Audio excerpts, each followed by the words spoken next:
วันนี้เสียงเจ้าเจ้ามาแหมแล้วหนึ่งรูปหนึ่งตนตุปีเคเปินติดภารกิจแหมแล้วสตาญาติโยมเอ้ยคือว่าตะวานี่เปินมีงานสงน้ำประทาตแล้วก็สงน้ำหุบเหมือนลุงปู่ครูบาอายตีวัดสปุงน้อย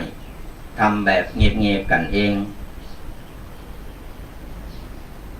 ก็เลยวันนี้ก็เลยติดภารกิจโดยการเป็นห้องว่าล่างถาม เจ้าบ้านเป็นห้องล่างถามแต่ตู้เจ้านี่ต้องไปคอยเก็บกวาดเก็บหั่นเก็บนี่เขาตีเขาต่างกันเนี่ยตู้เจ้าเป็นอย่างเอียดสถาญาติโยมก่อนมีงานก็ต้องเกมสถานตีหลังจากมีงานเรียบร้อยก็ก้อยเคก้อยเก็บก้อยกวาดก้อยเก็บแต่ละสิ่งแต่ละอย่างตีเก็บออกมาใจนั่นก็เก็บเขาคือเขาตีเขาต่างกันแล้วใจว่าบ่อิดตู้เจ้าอิดแต่ศรัทธาญาติโยมทั้งหลายพอศรัทธาญาติโยมเก็บกวาดยังเรียบร้อยของนักเก็บเรียบร้อยโจงละมาหันเก็บกวาดเรียบร้อยบ้านไผ่บ้านมันละไว้ตู้เจ้าพระเนรขโยมอยู่ที่วัดต้องมาเก็บลืมกันอย่างกำหนึ่งอันไหนที่มันว่าเขาตีเขาต่างกับเก็บคือมันเขาตีเขาต่างอันไหนที่มันอยู่ตั้งใดเฮาเอาลูกไหนมาเฮาก็เก็บเขาตีเก่าเหมือนกันเวลาศรัทธาญาติโยมเพิ่นมาถามมาหามีการมีงานต่อไปเพิ่นเฮาก็จะได้ฮู้ตุลงอันนั้นอยู่ที่ไหนตุลงอันนี้อยู่ที่ไหนเนี่ยก่อนการตีเฮาจัดระเบียบเก็บเขาตีเขาต่างมันก็ยิบก็ง่ายหายก็งูเนาะก่อนเฮาได้พอได้ดูมันก็งามตาศรัทธาญาติโยมการตีจัดเก็บของเขาตีเขาต่างนี่นะไม่ว่าจะเป็นตีวัดหรือว่าตีบ้านโดยเฉพาะโซนโลมนี่ก่อนเฮาจัดระเบียบมันนี่นะจัดระเบียบโซนโลมนี่โอ้มันง่ายมันต้องมาเพิ่นห้องว่ามันต้องมาพิษมาเถงมาถามกันอยู่นั่นอักอันนั้นอยู่ไหนอันนี้อยู่ไหนไผเอาไปตั้งใดเนี่ยมันโอ้สารพัดอย่างสังเกตออกง่ายๆสถาญาติโยมก็มีการมีงานโอ้ยมันถึงกะลงกงกังยังโบปีเบาปงปังตูเจ้าเตะทำลาตามลาเตะป่มหูเลย เสียงดังเหลือตูเจ้าเตะทำเหมือนกันนะซ้ำไผเอามีงานศพงานสร้างงานข่าวดำนี่ไผเอาศพไปไว้เอาไปตีบ้านอันนี้นะไปจัดตีบ้านปุ่นหลังมานตีตูเจ้าก็นั่งหันก็มีกับแม่บ้านก็แม่บ้านแม่เอิญปลากันลาบกะแกงกันอยู่ตั้งหลังมานตูเจ้าก็นั่งเตะทำอยู่หน้ามานนี่มาถึงอักมาถึงพุทโธธัมโมสังโฆจะฟังผมหูเหลืองหูลางนี่มันเป็นอย่างอี้แต่เพราะว่าเราบ่ได้จัดระเบียบคือมันเป็นตีเรียบร้อยเป็นโซนอันเปิ่นจะว่าอันนี้โฮงฉันเนอเอาไว้ฉันไว้ทำกับข้าวโฮงโกนี่ไว้ทำกับข้า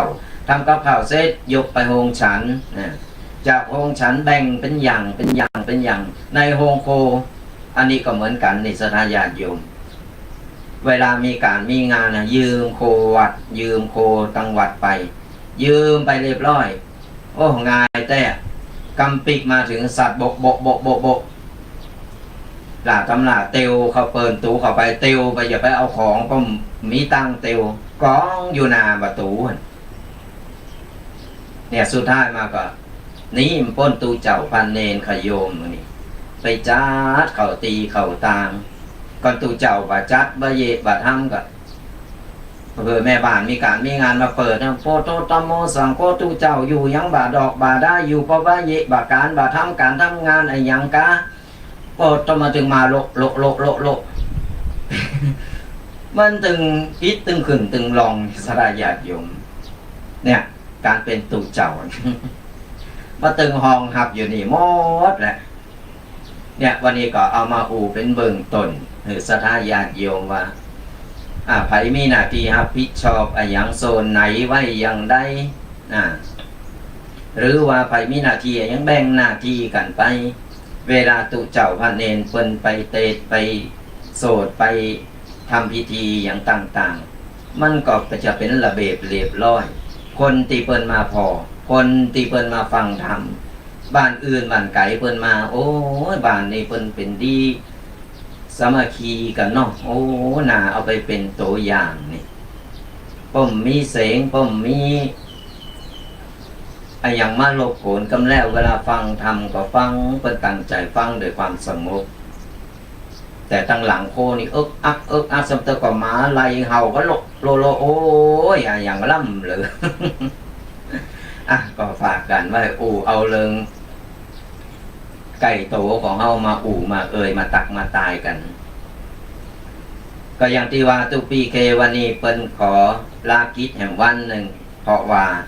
เปิ้นต้องเก็บเข่าของเข่าตีเข่าตาสมเตอญาติโยมเปิ้นได้มาตะวาในเปิ้นมาตังไกเปิ้นก็จะได้ต้อนรับญาติโยมกันก็ต้องขอสุมาอภัยสถานญาติโยมกันโดยวันนี้เลยเหลือตุปีแดงวัดมงน้อยอยู่ต้นเดียว6 โลกนี่แต่ว่าเป็นหยัง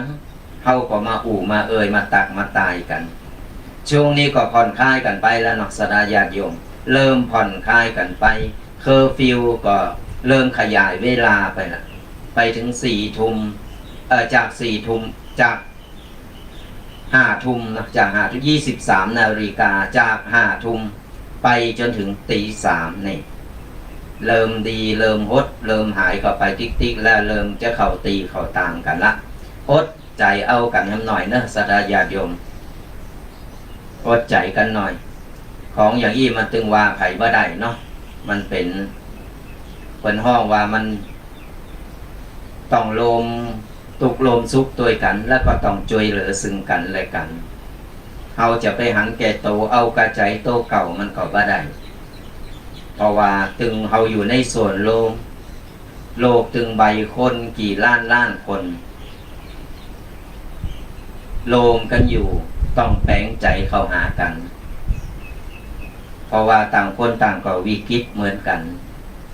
หลายคนหลายอันหลายอย่างหลายตีหลายตั้งเป็นตักมาถามตุกปีตุกปีบางทีก็มาปั๊บตุกก็ตุกปีบางทีก็มาระบายซาระพัดอย่างหลังไม่นี่ตุกปีก็ได้ตอบได้บอกไปต่างคนต่างก็อยู่ในวิกฤตเดียวกันตอนนี้ก็เริ่มผ่อนคลายเฮาก็เริ่มผ่อนคลายกันไปก็ค่อยๆแก้ปัญหาผู้คนมันมีปัญหากันหมดผู้คนสถานญาติโยมต่างๆนานาบ่มีไผที่ว่าบ่มีปัญหา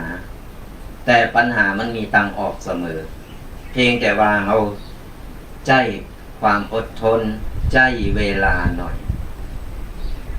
ตอนนี้ทางรัฐบาลเปิดก็ทยอยแจกจ่ายทยอยช่วยปันสุขหรือกษัตริย์ญาติโยมกันนี่แหละเป็นการช่วยเหลือซึ่งกันและกันว่ามีไผมันนิ่งดูได้จะไปหันแก่โตไผช่วยกันได้ก็ช่วยกันไป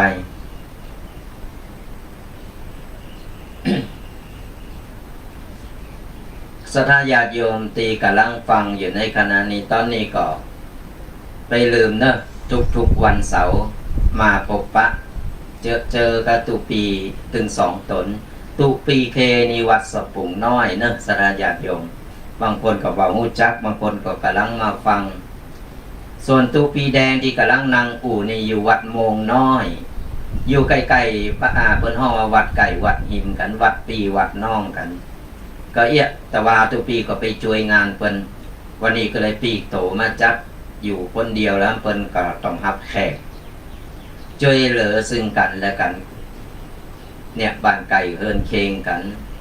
ไผที่บ้านไก่เฮินเคงก็อยู่ก็ช่วยเหลืออย่างน้อยเนี่ยลูกหลานบ่อยู่ก็มีคนพอเป็นหูเป็นตาพอแต้นเฮาได้สามัคคีอารุ่มอร่วยกันไป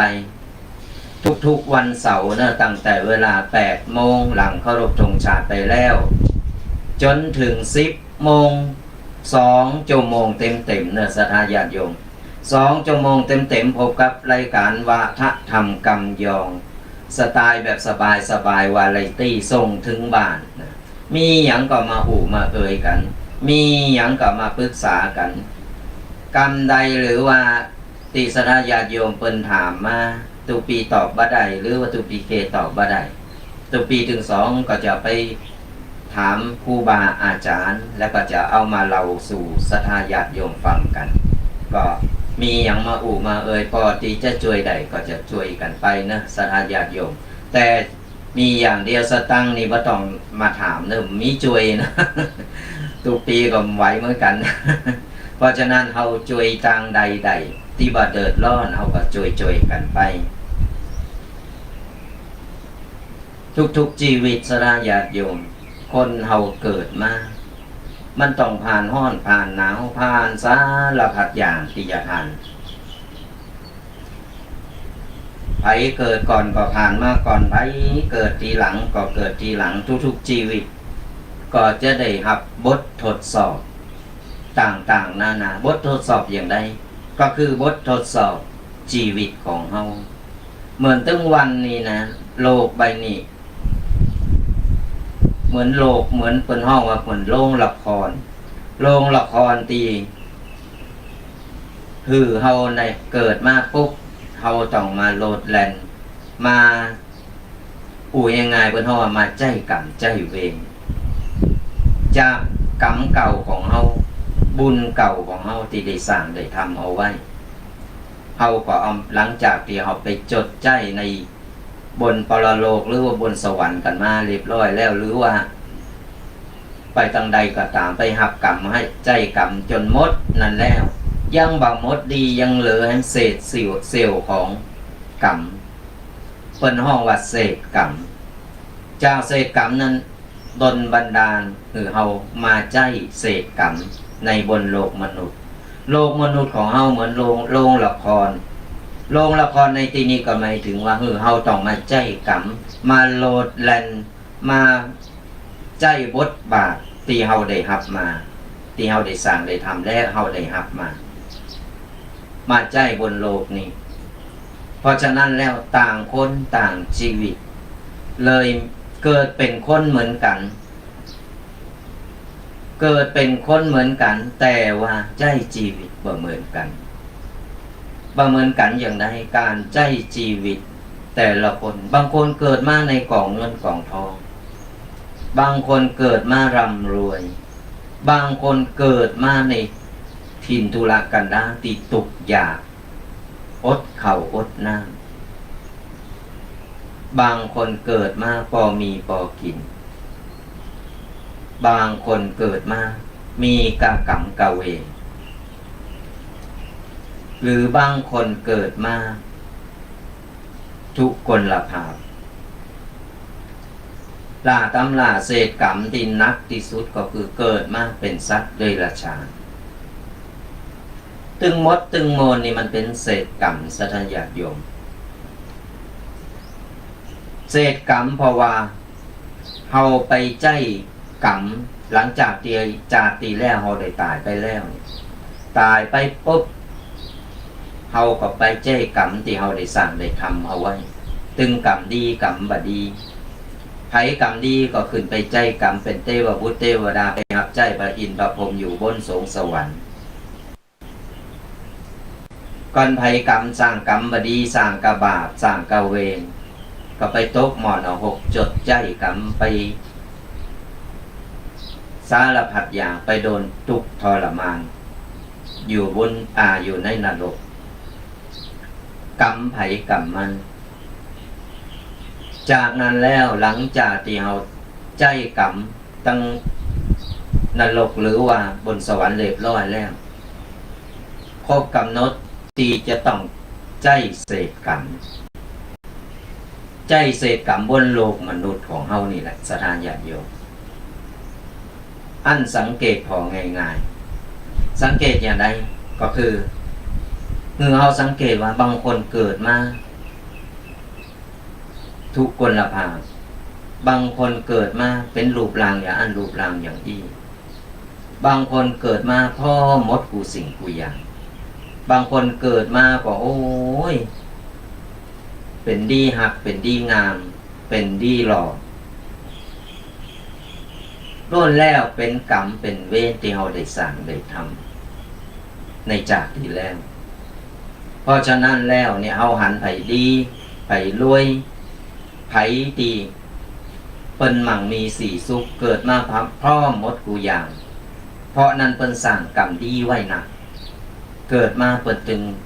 มีการพร้อมหมดกูสิ่งกูอย่างบัดนี้ไปอิจฉา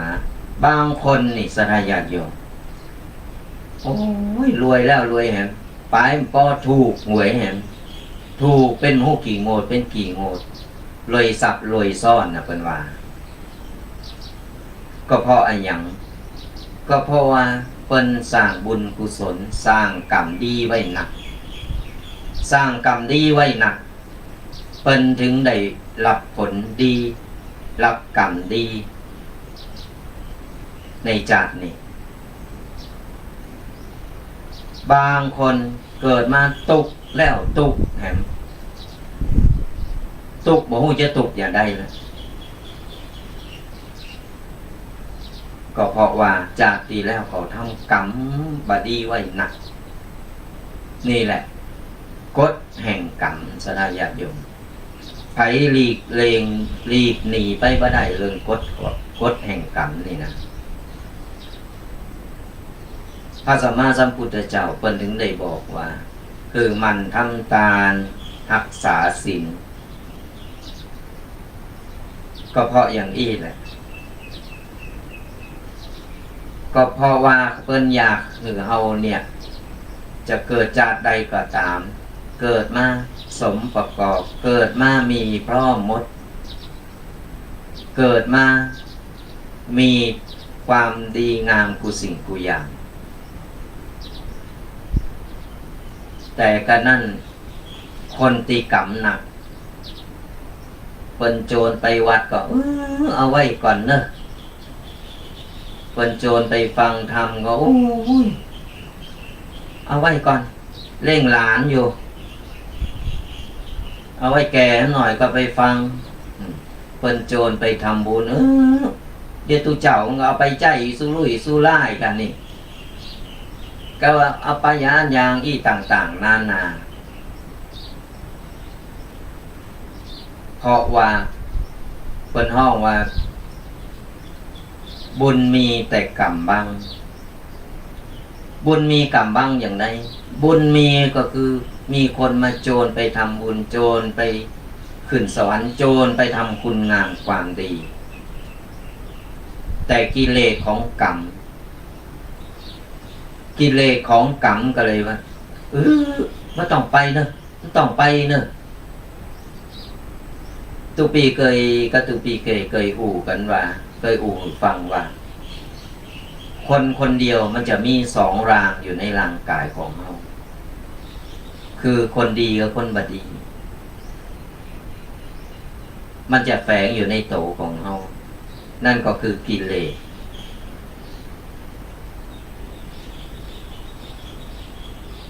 พอเราจะไปทำบุญคนกำหนักมันก็คือไปเจอ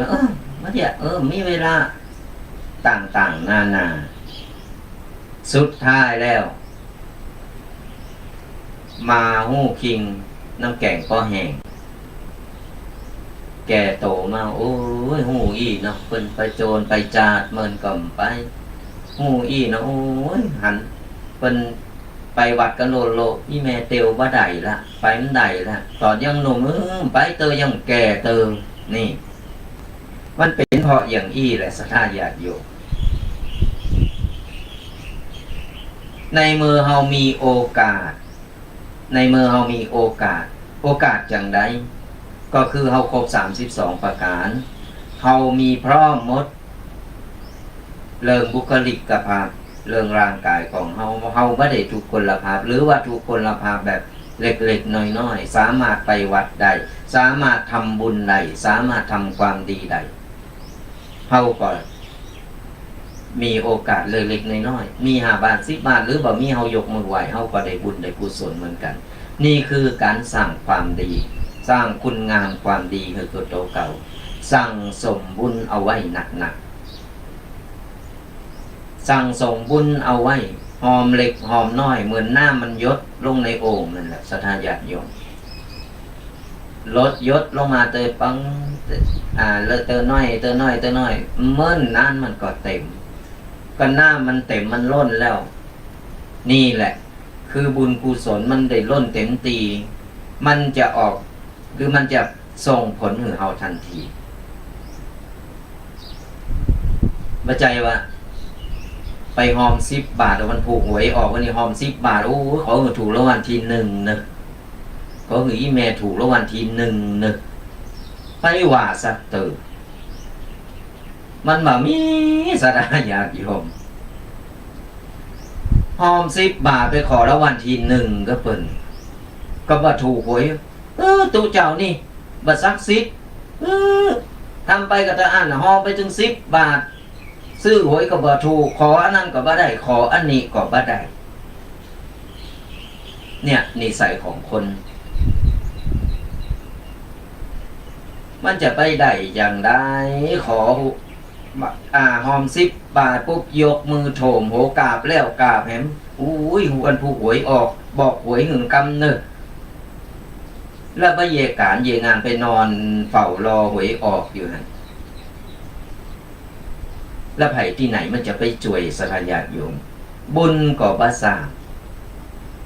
อายังก็บ่ทำนอนรอวันรอคืนรอหวยออกแล้วมันจะเอาอย่างที่ไหนมาล่ะศรัทธาญาติโยม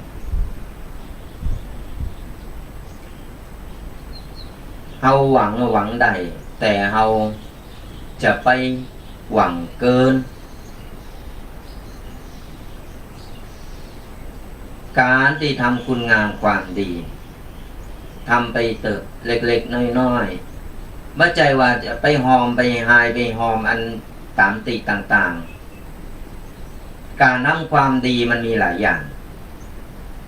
ทำความดีช่วย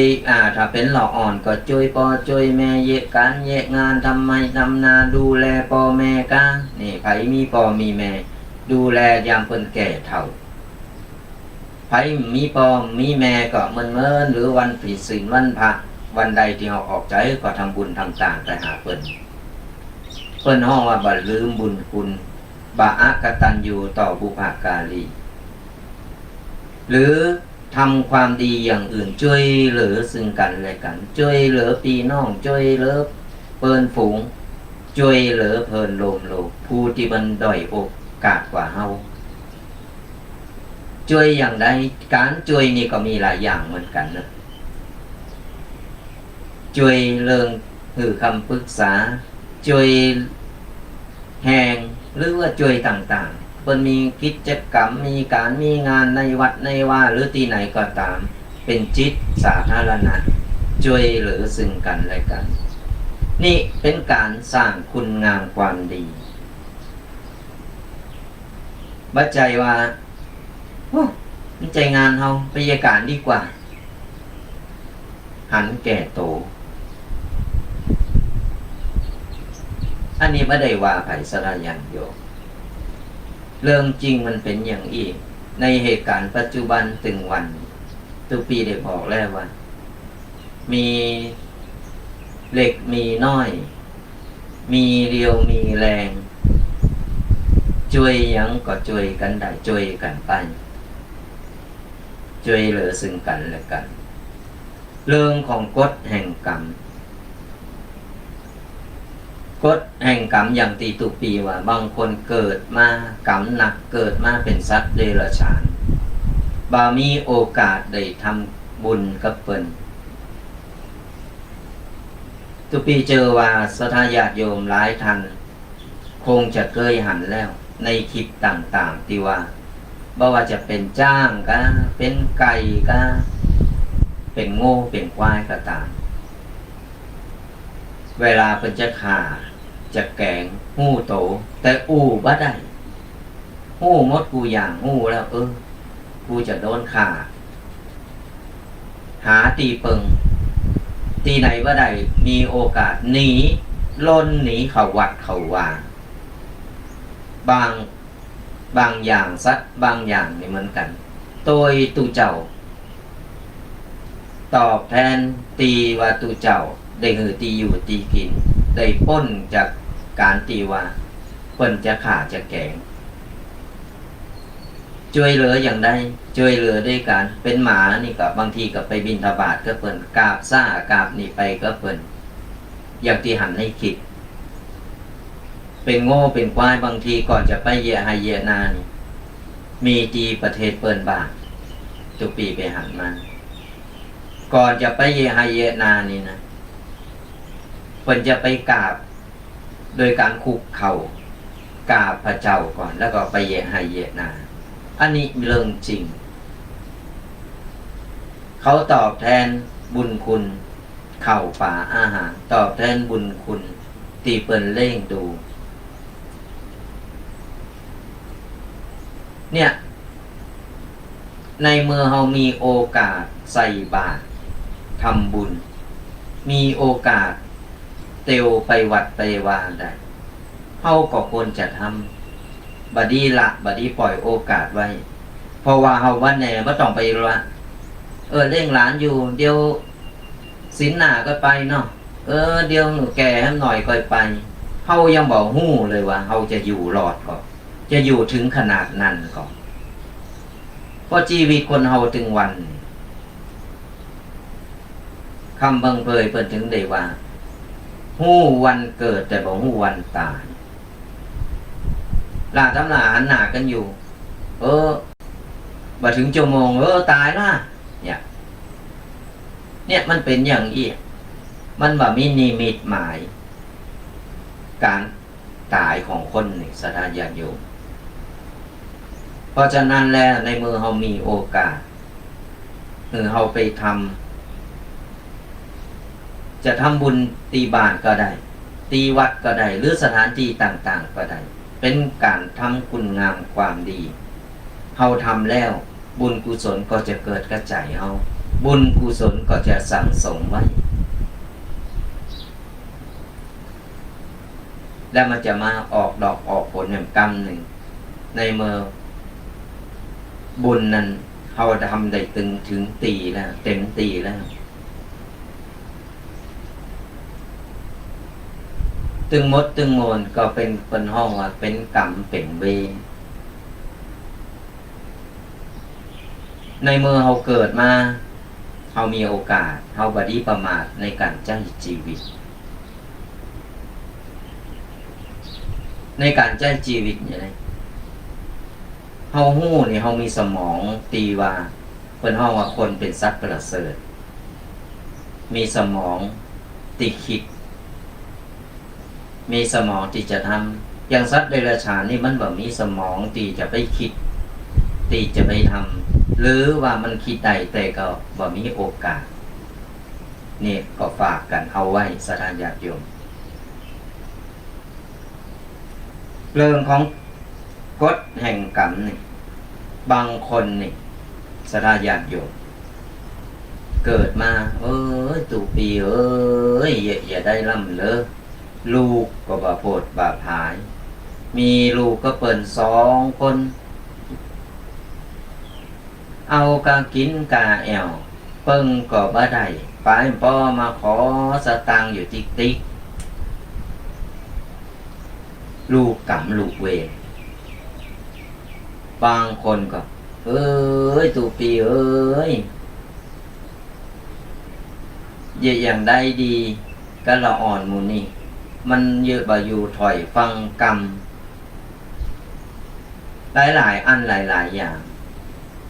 มันเป็นกรรมเป็นเวรสถานญาติโยมเป็นกรรมเป็นเวรเมื่อจากตีแล้วในจากตีแล้วเพราะอย่าได้ตุปีถึงเลยว่าเป็นกรรมเป็นเวรในเมื่อจากตีแล้วก็เพราะว่าเขาได้ไปสร้างกรรมสร้างเวรไว้กับเพิ่น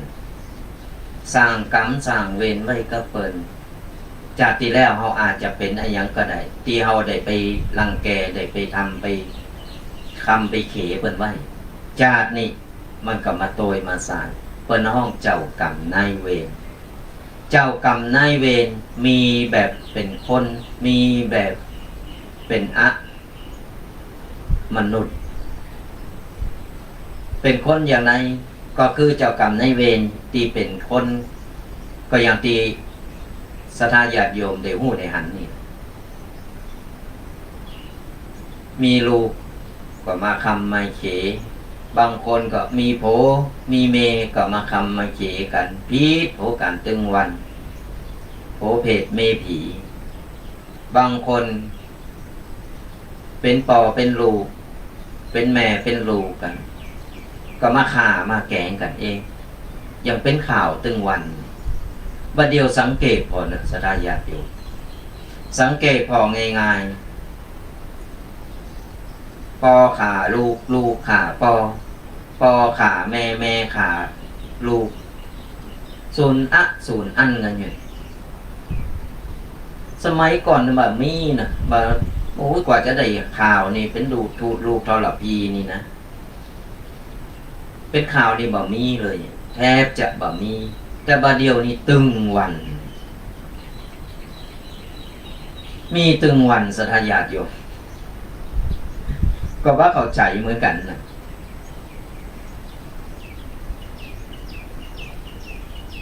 ข่าวออกมาตึงวันนี่เรียกว่าคนนั้นข่าคนนี้คนนี้ข่าคนนั้นก็หนีบ่พ้นในวงขอบโคกันบ่เมื่อบาหน้านี่ก็ปีน้อง3 คนปีน้องฆ่ากันเองเนี่ยมันฆ่ากันง่ายเป็นพักเป็นป่าเป็นพักเป็นไม้ทุกปีพอข่าวถึงวันโอ้ยพอโผงซะบอกหูจะเจ้าว่าอย่างใดศรัทธาญาติโยมมันตึงมีกะขากะแกงขนาดปอโตเก่าลูกปอใจขอตั้งบ่ได้เอามีดเอาผ้าเอาขอบกไปจกโหเอาไอ้มุยไปผ่าโหบกโหปอโตเก่าบางคนก็โผมีอยู่ด้วยกันแต่ใหม่ๆก็หักกันโอ้ยหักกันแป้งกันมีอย่างกับปอนกันกินอยู่ได้เมื่อนนาน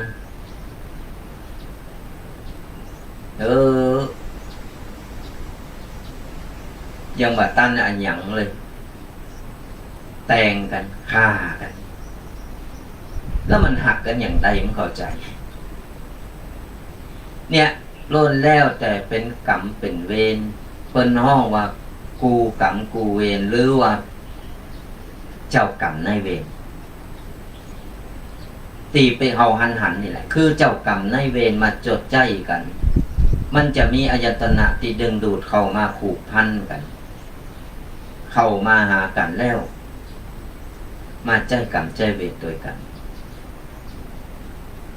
อย่างที่หลายท่านหลายคนมาปรึกษาทุกปีก็บอกนี่แหละเป็นเจ้ากรรมนายเวรตอนเป็นคนหลังจากที่ไปใจกรรมใจเวรบนนรกบนสวรรค์ก็ตามเรียบร้อยแล้วเศษกรรมโดนบันดาลอายันตนะมันดึงดูดเข้ามาหากันแล้วมาใจกรรมใจเวรเป็นกูกรรมกูเวรกันเป็นเจ้ากรรมนายเวรส่วนเจ้ากรรมนายเวรที่ยังตีเข้ามาหันโตอันนั้นเป็นเจ้ากรรมนายเวรบ่ฮู้เป็นกี่จาจองล่างจองผ่านจองกรรมจองเวรกันอยู่เอาเจเยอะยังก็ขึ้นเยะยังก็มีอันเป็นไปจะทำยังก็มีกะเลิงกะลาวมีการสิ่งอันปัญญามาคัดมาขวางเปิ้นห้องเจ้ากรรมนายเวรมันตามจองล่างจองผ่าน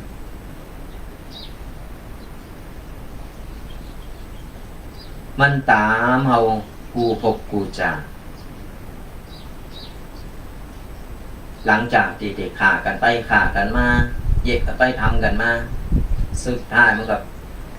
จองเวรกันไปจองเวรกันมานั่นผูกมัดกันอยู่หันมึงเกิดเป็นหยังกูจะตามไปจองล่างจองผ่านสารพัดอย่างเป็นห้องเจ้ากรรมนายเวร เพิ่นถึงบอกว่าเวลาเฮาไปทำบุญคือเจ้ากรรมนายเวรเฮาต้องหยาดน้ำหยาดน้ำโกรธน้ำนี่แหละสถานญาติโยมโกรธน้ำหยาดน้ำไปหาเจ้ากรรมนายเวรตานไปหาเพิ่นบ่ฮู้ว่ากี่ภพกี่ชาติบ่ฮู้ว่าเป็นไผที่เป็นเจ้ากรรมนายเวรที่เฮาบ่ฮู้ว่าเฮาทำด้วยความตั้งใจบ่ตั้งใจเฮาก็โกรธน้ำเพิ่นจากนักก็จะเป็นเบาเพราะอย่างน้อยเพิ่นก็ได้กินได้ด้อยก็เอาเพราะเพิ่นหากินเองไปเจ้ากรรมนายเวรเฮาไปเยหายเยนาบ่ได้ดิไปเยสวนลำไยผมจะได้มันก็คอยถ่ากินคอยเกาะเฮาอยู่นี่คอยเกาะคอยกินก่อนเฮามันได้กินได้ด้อยก็เฮามันก็หาเรื่องที่จะคือเฮานี่เดือดร้อนต่างๆนานา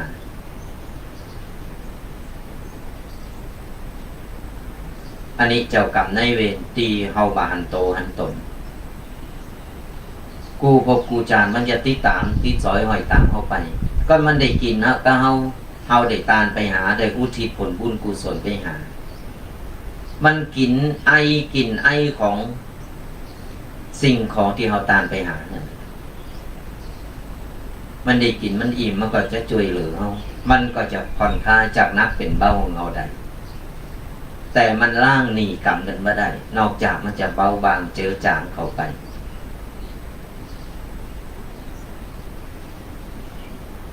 มันเบาบางไปเฮาก็ทำมาหากินหรือว่าความเป็นอยู่เฮาก็จะดีขึ้นมายิ่งเฮาหือกินนักๆหรือทำบุญไปหือมันหนักๆมันก็จะส่งผลหือเฮาเนี่ยยิ่งทวีคูณขึ้นไปช่วยเหลือเฮาโอ้อยู่ก็เจ้ากรรมนายเวรเนี่ยนี่เพื่อเฮาหืออภัยเพิ่นเนาะโดนบันดาลหรือเพิ่นทำมาค้าขายดีท่านโดนบันดาลหรือเพิ่นอยู่สุขสบายบ่มีโรคภัยไข้เจ็บมาเบียดเบียนต่างๆนานาก็จะมีเพศมีภัยอย่างมันจะมาปกป้องรักษาเฮาให้ตัวเนี่ยการอุทิศผลบุญกุศลตานไปหาคนตีโรงรับหรือว่าคนตีเพิ่นเป็นเจ้ากรรมนายเวรของเฮาลองมาได้กินกับเฮามันก็มาคำมาเขยมาดนจิตดนใจดนกูสิ่งกูอย่างเอาไปในต่างตีตกต่ำตีบดีบางคนเกิดมาสดายาติมีพ่อกูอย่างเหมือนกันแต่ตกใจอยู่ว่าเป็นสุขเพราะอะไรอย่างเพิ่นมีบุญเพิ่นสร้างบุญไว้หนักแต่กรรมเก่าเพิ่นก็มีมันก็เลยผลเปให้ละเดี๋ยวดีเดี๋ยวให้เดี๋ยวมีตุกเดี๋ยวมีสุขเนี่ยบนโลกมนุษย์ของเฮานี่ที่ตุกปีได้บอกว่าเหมือนโรงละครกูคนที่เกิดออกมาที่เกิดมาบนโลกใบนี้แล้วเนี่ยต้องมาใจชีวิตของแต่ละคนตามกรรมตามเวรที่ได้สร้างได้ทำเอาไว้กรรมเวรหมู่นี้เฮามาสร้างมาทำแล้วก็เจ้ากรรมนายเวรก็จะติดตามเฮามาเหมือนกันผู้คนมีเจ้ากรรมนายเวรผู้คนได้สร้างได้ทำกรรมเก่าเอาไว้หนักหรือน้อยเป็นกรรมเป็นเวรถึงหมดถึงบอกว่าเกิดมาหรือทำบุญเอาไว้หนักๆคนเฮาเกิดมาทำบุญเอาไว้ศรัทธาญาติโยม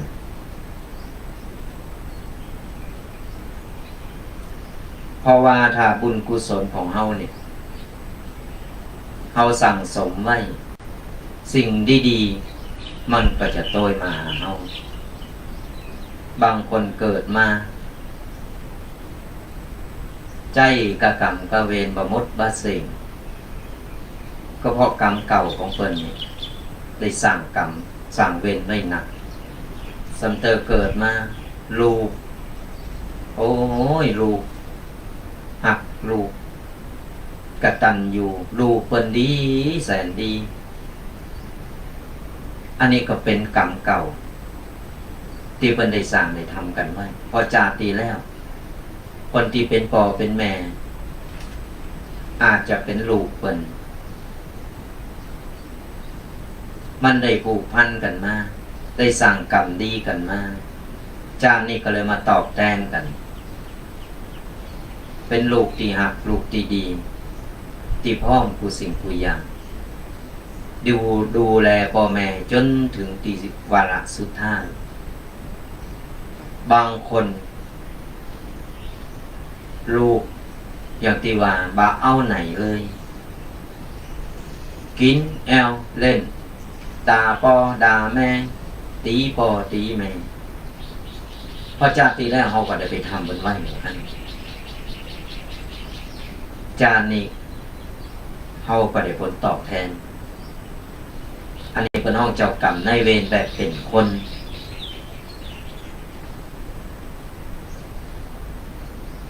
บางคนอย่างตีว่าเป็นโผเป็นเมฆกันเป็นโผเป็นเมฆกันสุดท้ายมาก็มาฆ่ามาแกงกันอันนี้ก็เจ้ากรรมนายเวรแบบเป็นคนที่เฮาหันโตบางคนก็บ่ฮู้จักกันเลยสดาญาติโยมบ่ฮู้จักกันเลยนะอยู่ดีกินได้ก็ปะกันก็จังเหมือนก็เกกันมาเป็นหมูกี่ภพกี่ชาติอันนี้เป็นเจ้ากรรมนายเวรกันมาก่อนเกิดมามันมีอย่างหนึ่งบ่ถูกจัดตาจ้ะบ่ถูกจัดตาอีนี่บ่ถูกจัดตาบานั่นมันจังเข้ากระดูกดำเพิ่นก็จะได้เยกได้ทำอย่างหึแต่จังเบิ่นนี่เป็นเจ้ากรรมนายเวรชาติแล้วที่เคยได้สั่งได้ทำกันไว้ชาตินี้มามันถึงได้มาปะมาพบกันเพิ่นฮ้องว่าอายันตนะมันดึงดูดเข้ามาปะมาพบกันบางคนนี่เฮาบ่ฮู้หรอกบ่ฮู้จักว่าเพิ่นเป็นไผอย่างใดดีบ่ดีสะขับรถไปเอาไปจนเพิ่นตายมันเป็นมองในโลกธรรมดาก็เป็นห้องว่าเป็นอุบัติเหตุแต่ว่าชาติแรกเขาเคยฆ่าเคยแกงกันไว้จานนี้ก็ต้องมาลบล้างกันโดยการจองเวรกันเป็นเจ้ากรรมนายเวรกันตึงมดตึงมนที่ได้อู่มานี่สดาญาติโยมเป็นเจ้ากรรมนายเวรตีมาใจกรรมบนโลกละครบนโลกใบนี้ที่เป็นโลกละครกูคนจะมีบทบาทในตัวเองบทบาทในที่นี้ก็คือกรรมเก่าของเราที่ได้สั่งได้ทำเอาไว้จานนี้เราถึงได้มาโลดแล่นอยู่บนโลกใบนี้โดยการมาใจเวรใจกรรมซึ่งกันและกัน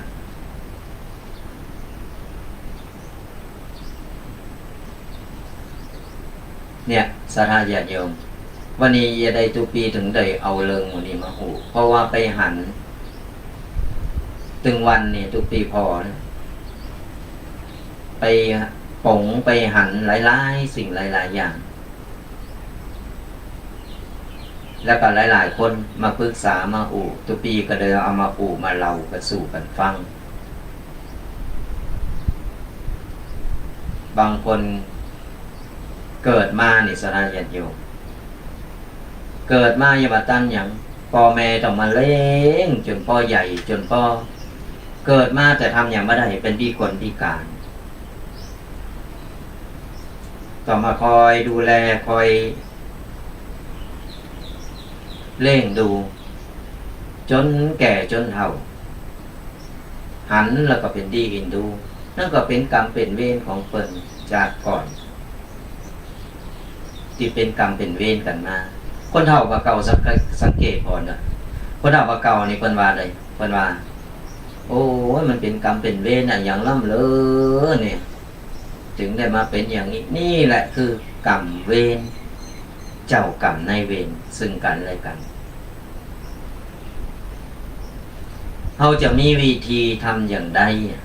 เขาจะมีวิธีแก่อย่างใดสดาญาติโยมถามว่าแก่ใดก็เรื่องของกรรมเวรกฎแห่งกรรมนี่มันแก่ว่าได้มันเป็นสัจธรรมไผเปลี่ยนแปลงก็ว่าได้กรรมใดไผก่อกรรมนั้นก็ต้องจดใจแล้วเขาจะเย่อย่างใดล่ะก็อย่างที่ตุปีได้บอกว่าผ่อนจากนักเป็นเบาจากนักเป็นเบาโดยการที่ว่าเฮาหมั่นทำบุญรักษาศีลแล้วก็ตานกับคนที่เพิ่นอยากไล่ตีเพิ่นด้อยโอกาสแล้วก็ทำบุญทำทานก็อยากหน้าก็เจ้ากรรมนายเวรเพราะว่าในเมื่อเขาทำบุญหนักๆนี่มาเปรียบเทียบออกทำบุญไว้หนักๆนี่สดาญาณโยมบุญมันก็จะเติมบุญเข้าไปติ๊กติ๊กติ๊กติ๊กติ๊กติ๊กเขาเติมบุญเข้าไปแล้วเนี่ยบาปมันก็อยู่คงที่เขาก็ได้สั่งบาปเขาสั่งกับบุญบุญมันก็จะทวีคูณหนักขึ้นหนักขึ้นหนักขึ้นหนักขึ้นจากนั้นบาปมันก็จะหน่อยลงหน่อยลงหน่อยลงมันก็เลยเจือจางหรือเบาบางลงไปได้เมื่อบุญมันเต็มตีซุกงอมเต็มตีแล้วมันก็จะส่งผลให้เราเองแต่บาปที่เราได้สร้างได้ทำนั้นมันก็ยังอยู่แต่ว่ามันจะเบาบางมันจะลดน้อยลงไปกว่ามันจะขึ้นมาได้เนี่ยบุญมันทับจนเต็มเนี่ยเพิ่นถึงบอกว่ามันสั่งสมบุญกันเอาไว้หนักๆยามเฮาแก่เฒ่าเนี่ยบุญหมู่เนี่ยจะช่วยเหลือบ่ต้องรอแก่เฒ่าสดาญาณโยม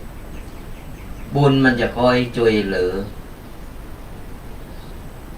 ต่างๆนานาในช่วงของที่เฮาเดือดร้อนหรือวิกฤต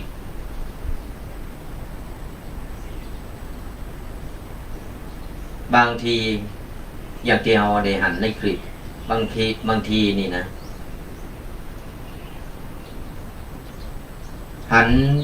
รถเฉียวกะจนกะหรือขาดแคลวอันตรายต่างๆแต่โอ้ยหิมตายเกิดตายแต่บ่ตายนี่ก็เพราะอะไรอย่างก็เพราะบุญกุศลที่เราได้สร้างได้ทำเอาไว้แต่ตีเจ้ากรรมในเวรนั่นมันจะมาตุกมาตำมาเยะมาทำมือเอาได้ตายหรือบาดเจ็บแต่ก็แค่วขาดไปก็ย้อนบุญกุศลที่เราได้สร้างได้ทำเนี่ยบุญถึงบ่มีโตตนมันเป็นของละเอียดไม่ว่าจะเป็นบุญหรือบาปเป็นของละเอียดเราสัมผัสบ่ได้มันบ่มีโตตนแต่มันมีจริงมีแต่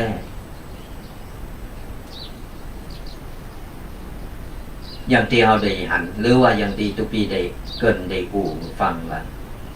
เนี่ยบางสิ่งบางอย่างเขามานึกบอกฝันว่าโอ้มันอาจจะหลอดมาได้โอ้มีชีวิตอยู่ใดถึงวันมีการอันจวยเนี่ยตึงมดตึงมนเป็นบุญเป็นกุศล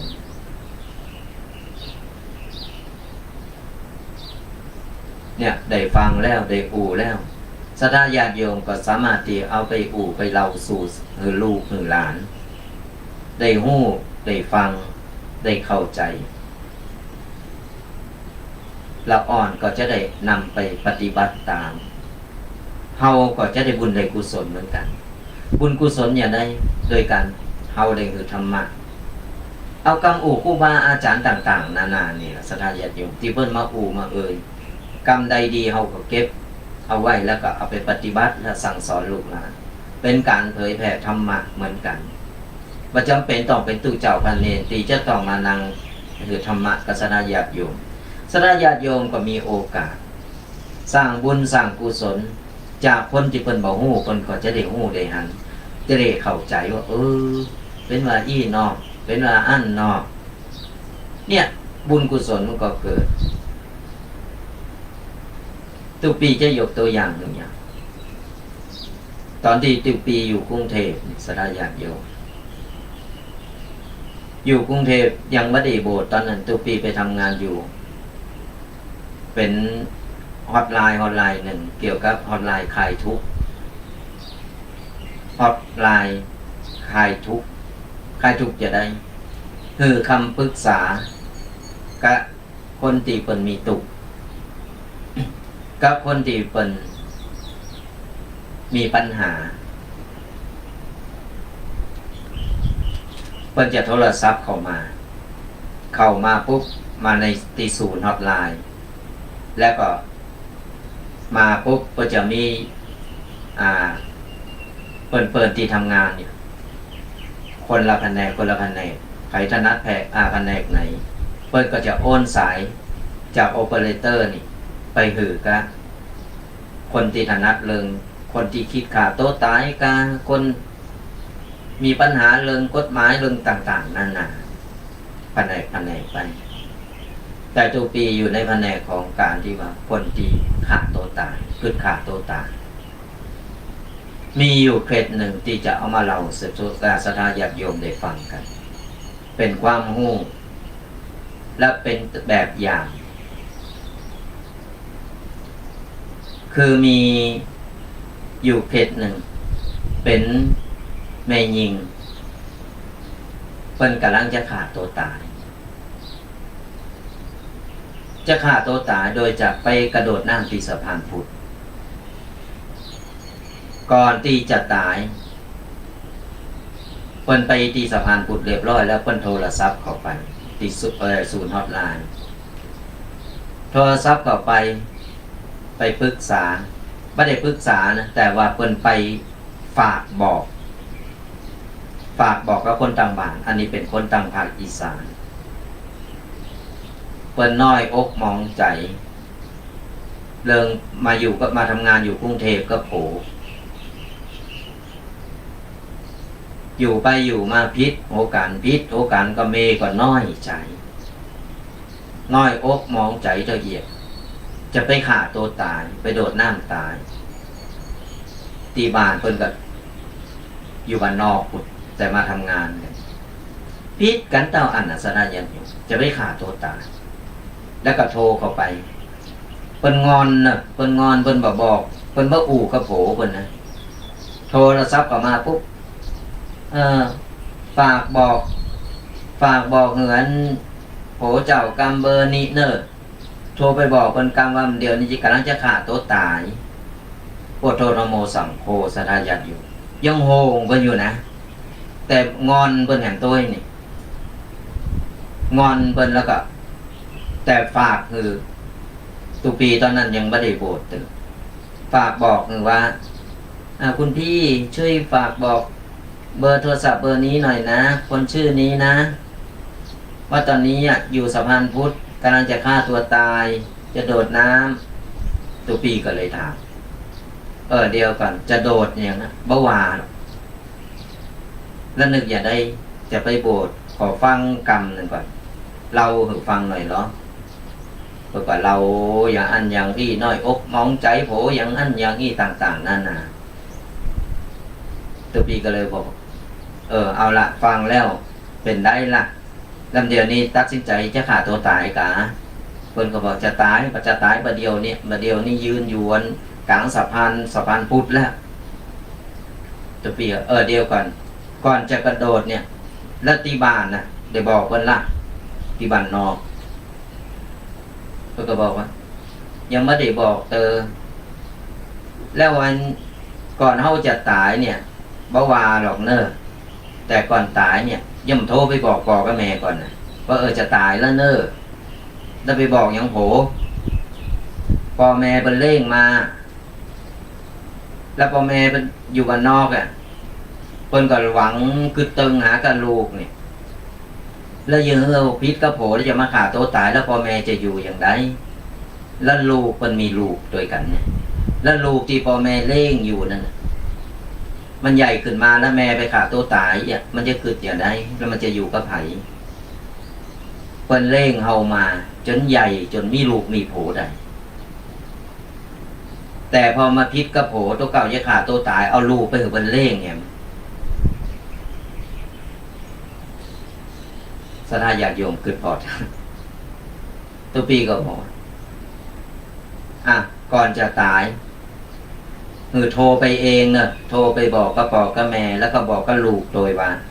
อีแม่จะตายแล้วเนอะพิษกับโผแล้วก็ให้ตัวปีก่อนจะได้โทรไปหาตั้งอันโผมันนะก็ปล่อยมันระบายให้สักกำหนึ่งบอกเป็นได้สบายใจล่ะก่อนตายเนี่ยขออย่างเดียวนั่นแหละโทรไปบอกพ่อแม่แล้วก็ลูกแล้วก็กระโดดน้ำลงไปเลยตัวปีก็ว่าอีกสักกำวางสายไปเรียบร้อยโทรเข้ามาเห็นไหมโทรเข้ามาตุปีห้องอะไรลงเป็นห้องตอนนั้นมาเจอเป็นตุปีเป็นห้องพี่ว่าเมื่อกี้จะให้ตายเหรอก็ตายดิอยากตายไม่ใช่เหรออยากตายก็ไปตายกระโดดลงไปเลยเดี๋ยวโทรหาปอติ๊กตึงไปงมให้ตุปีก็ว่าเย็นนี้ปากกดว่าดักแซบไปตุปีก็รุ่นมันจะตายแต่กันคนไปอยู่กับพันตายปรากฏว่าเจ้าแห่งวันหนึ่งเข้าไปที่บริษัทเอากระเช่าดอกไม้ไปบอกว่าเขาไปขอบคุณไปกับโผขอบคุณที่คือสติเตือนสติเนี่ยมันเป็นอย่างเนี้ยสถานญาติโยม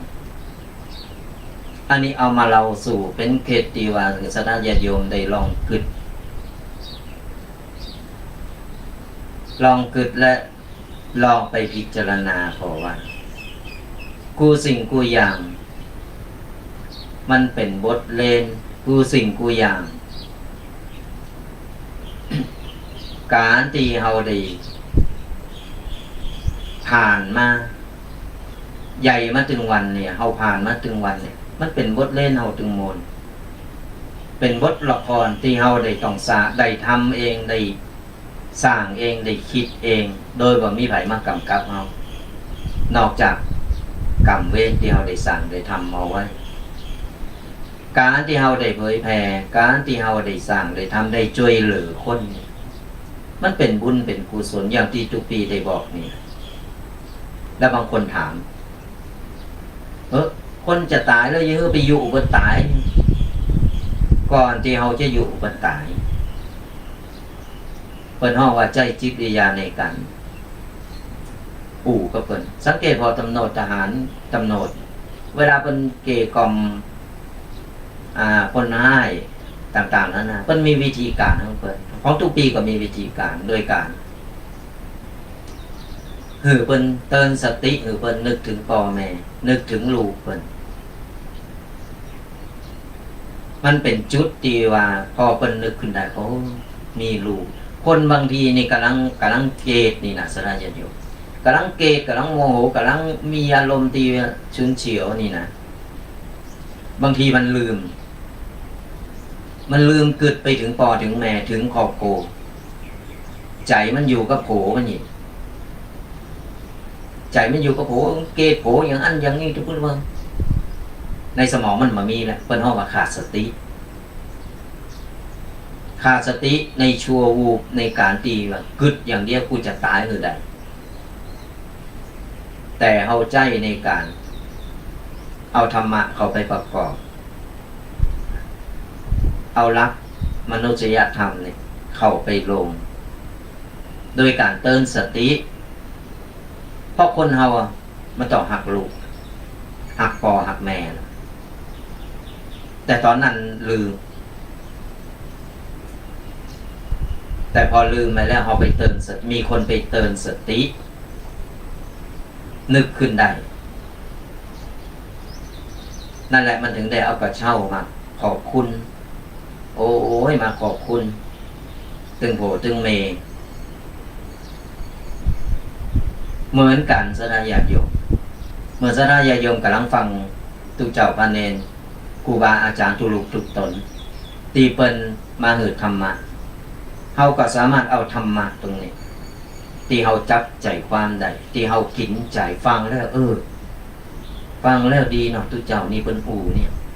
เอาไปบอกลูกบอกหลานไปเตือนลูกเตือนหลานไปสอนไปบอกคนที่เปิ้นบ่ฮู้จากคนที่เปิ้นบ่ฮู้เนี่ยเปิ้นก็จะได้ฮู้อ๋อเป็นอีเนาะเนี่ยไปเตือนสติบางคนกำลังยังชงเนี่ยชงวิกฤตบางคน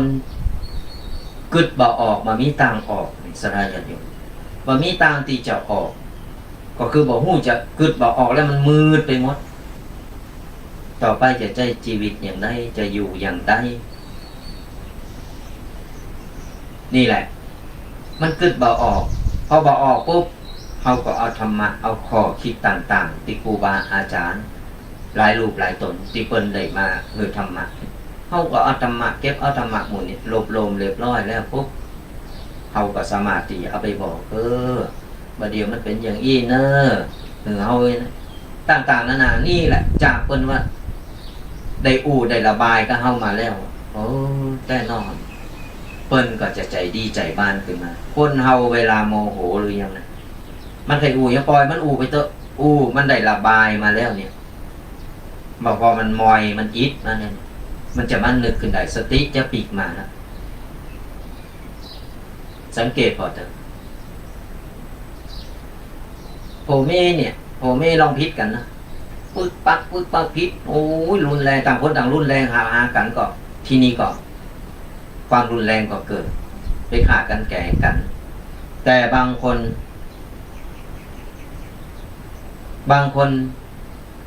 พิษโหกันต่างคนต่างคนหนึ่งร้อนคนหนึ่งเย็นอันนี้ก็ดีแต่บางคนหู้ว่าพิษโหกันต่างคนต่างออกไปการที่หันหลังต่างคนต่างหันหลังคือกันแล้วก็ออกไปภายวินาทียังก็ไปเยการก็ไปเยไปเปิดแรงมาเพราะว่าตอนเอาไปเยการมันจะใจความคิดสติมันจะปีกมาก่อนต่อหน้ากันเนี่ยอยู่ต่อหน้ากันอยู่อีกนะแล้วก็อยู่บ้านอยู่ห้องเดียวบ้านหลังเดียวกันเนี่ยมันตึงอย่างได้มันตึงแบบหันหน้ากันก็เอากันนะแต่ต่างคนต่างแยกย้ายกันไปสวิตเสมอมันออกไปหันนั้นหนีมันก็สบายใจได้ระบายปะคนนั้นปะคนนี้ได้ได้ว่าเผื่อมันได้กึดขึ้นได้เนี่ยสติปีกมาแล้วสติปีกมากับปีกมากันมันเป็นธรรมดาเพราะฉะนั้นแล้วเนี่ยศรัทธาญาติโยมถึงบอกว่าช่วงเนี่ยหันไผดีเปิ้นเดือดร้อนหรือเปิ้นบ่มีตังออกเฮาก็คอยไปไปเป็นเปิ้นไปธรรมะข้อคิดกับเปิ้นคนเฮาลองได้ระบายออกมาแล้วจิตใจมันก็จะเย็นลงจิตใจเย็นลงสิ่งอย่างมันก็จะเริ่มดีขึ้นมาเนี่ยเป็นการเผยแผ่เป็นการหือธรรมะสร้างบุญสร้างกุศลโดยที่เฮาบ่ฮู้โตอย่างบางคนพอใน Facebook พอใน YouTube หรือว่าในช่องทางต่างๆและกดไลค์กดแชร์ฟังไปโดยกดไลค์กดแชร์ไปโดยที่ไหนบ่ฮู้เพิ่นได้มาเปิดพอได้ฟังบางคนเพิ่นกำลังเครียดอย่างที่ว่าคือหาทางออกอย่างบ่ได้เพิ่นได้ฟังธรรมะของตุเจ้าพระเนรของครูบาอาจารย์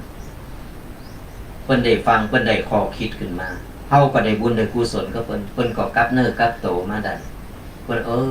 เป็นอีเนาะเนี่ยกลับเนื้อกลับโตมาได้เนี่ยช่วยกันแชร์ช่วยกันกดไลค์หรือว่านำเอากำปูกำจ้าธรรมะของครูบาอาจารย์หลายรูปหลายตนไปปฏิบัติใจและก็สามารถนำไปตีจะเผยแผ่ไปบอกกล่าวลูกหลานหรือคนที่เป็นเดือดร้อนเป็นการสร้างบุญสร้างกุศล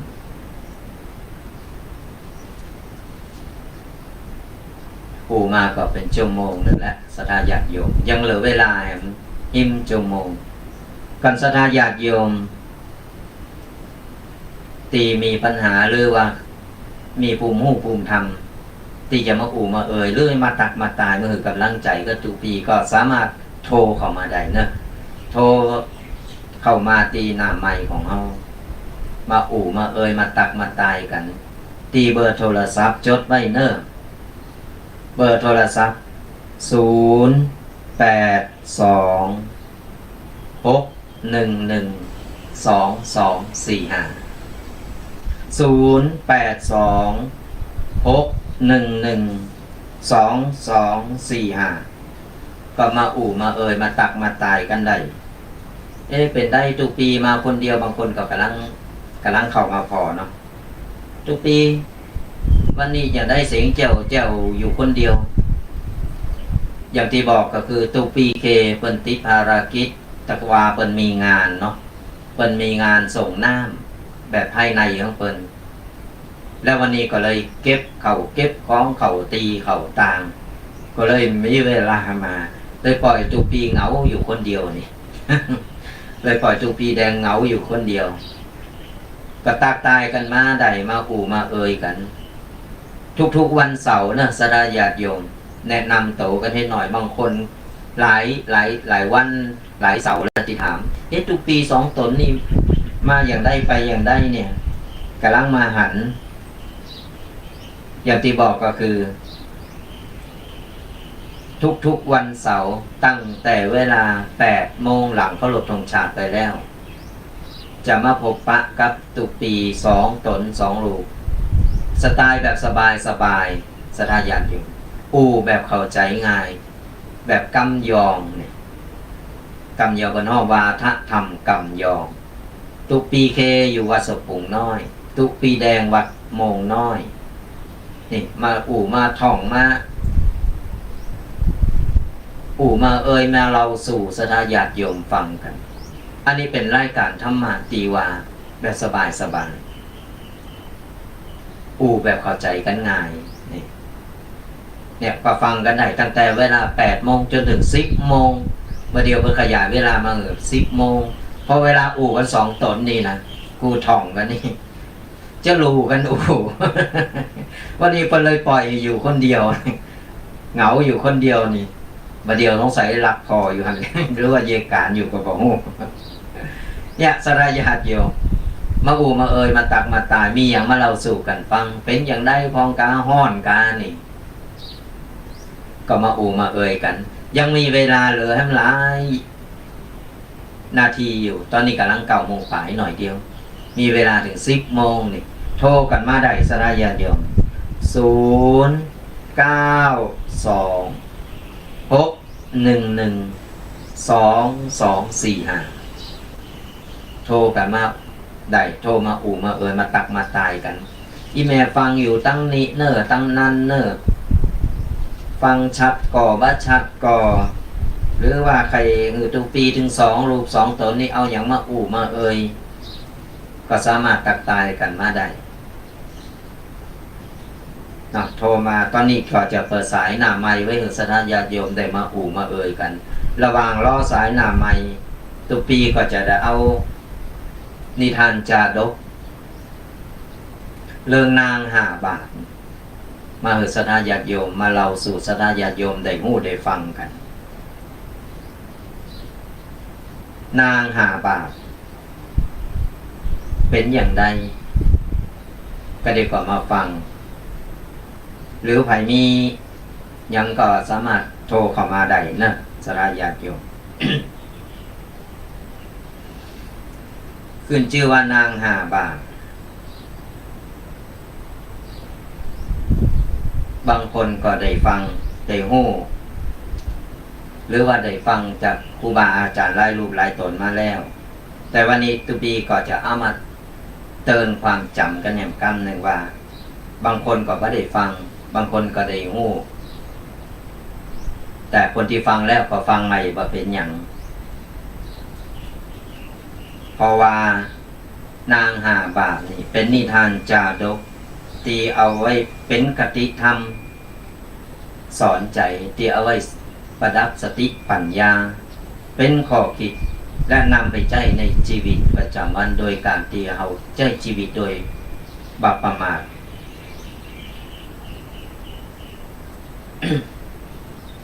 บางคนนี่นะเกิดมายังมีความประมาทในการใช้ชีวิตประมาทอย่างใดก็อย่างที่ว่าบุญก็บ่สร้างกรรมดีก็บ่ท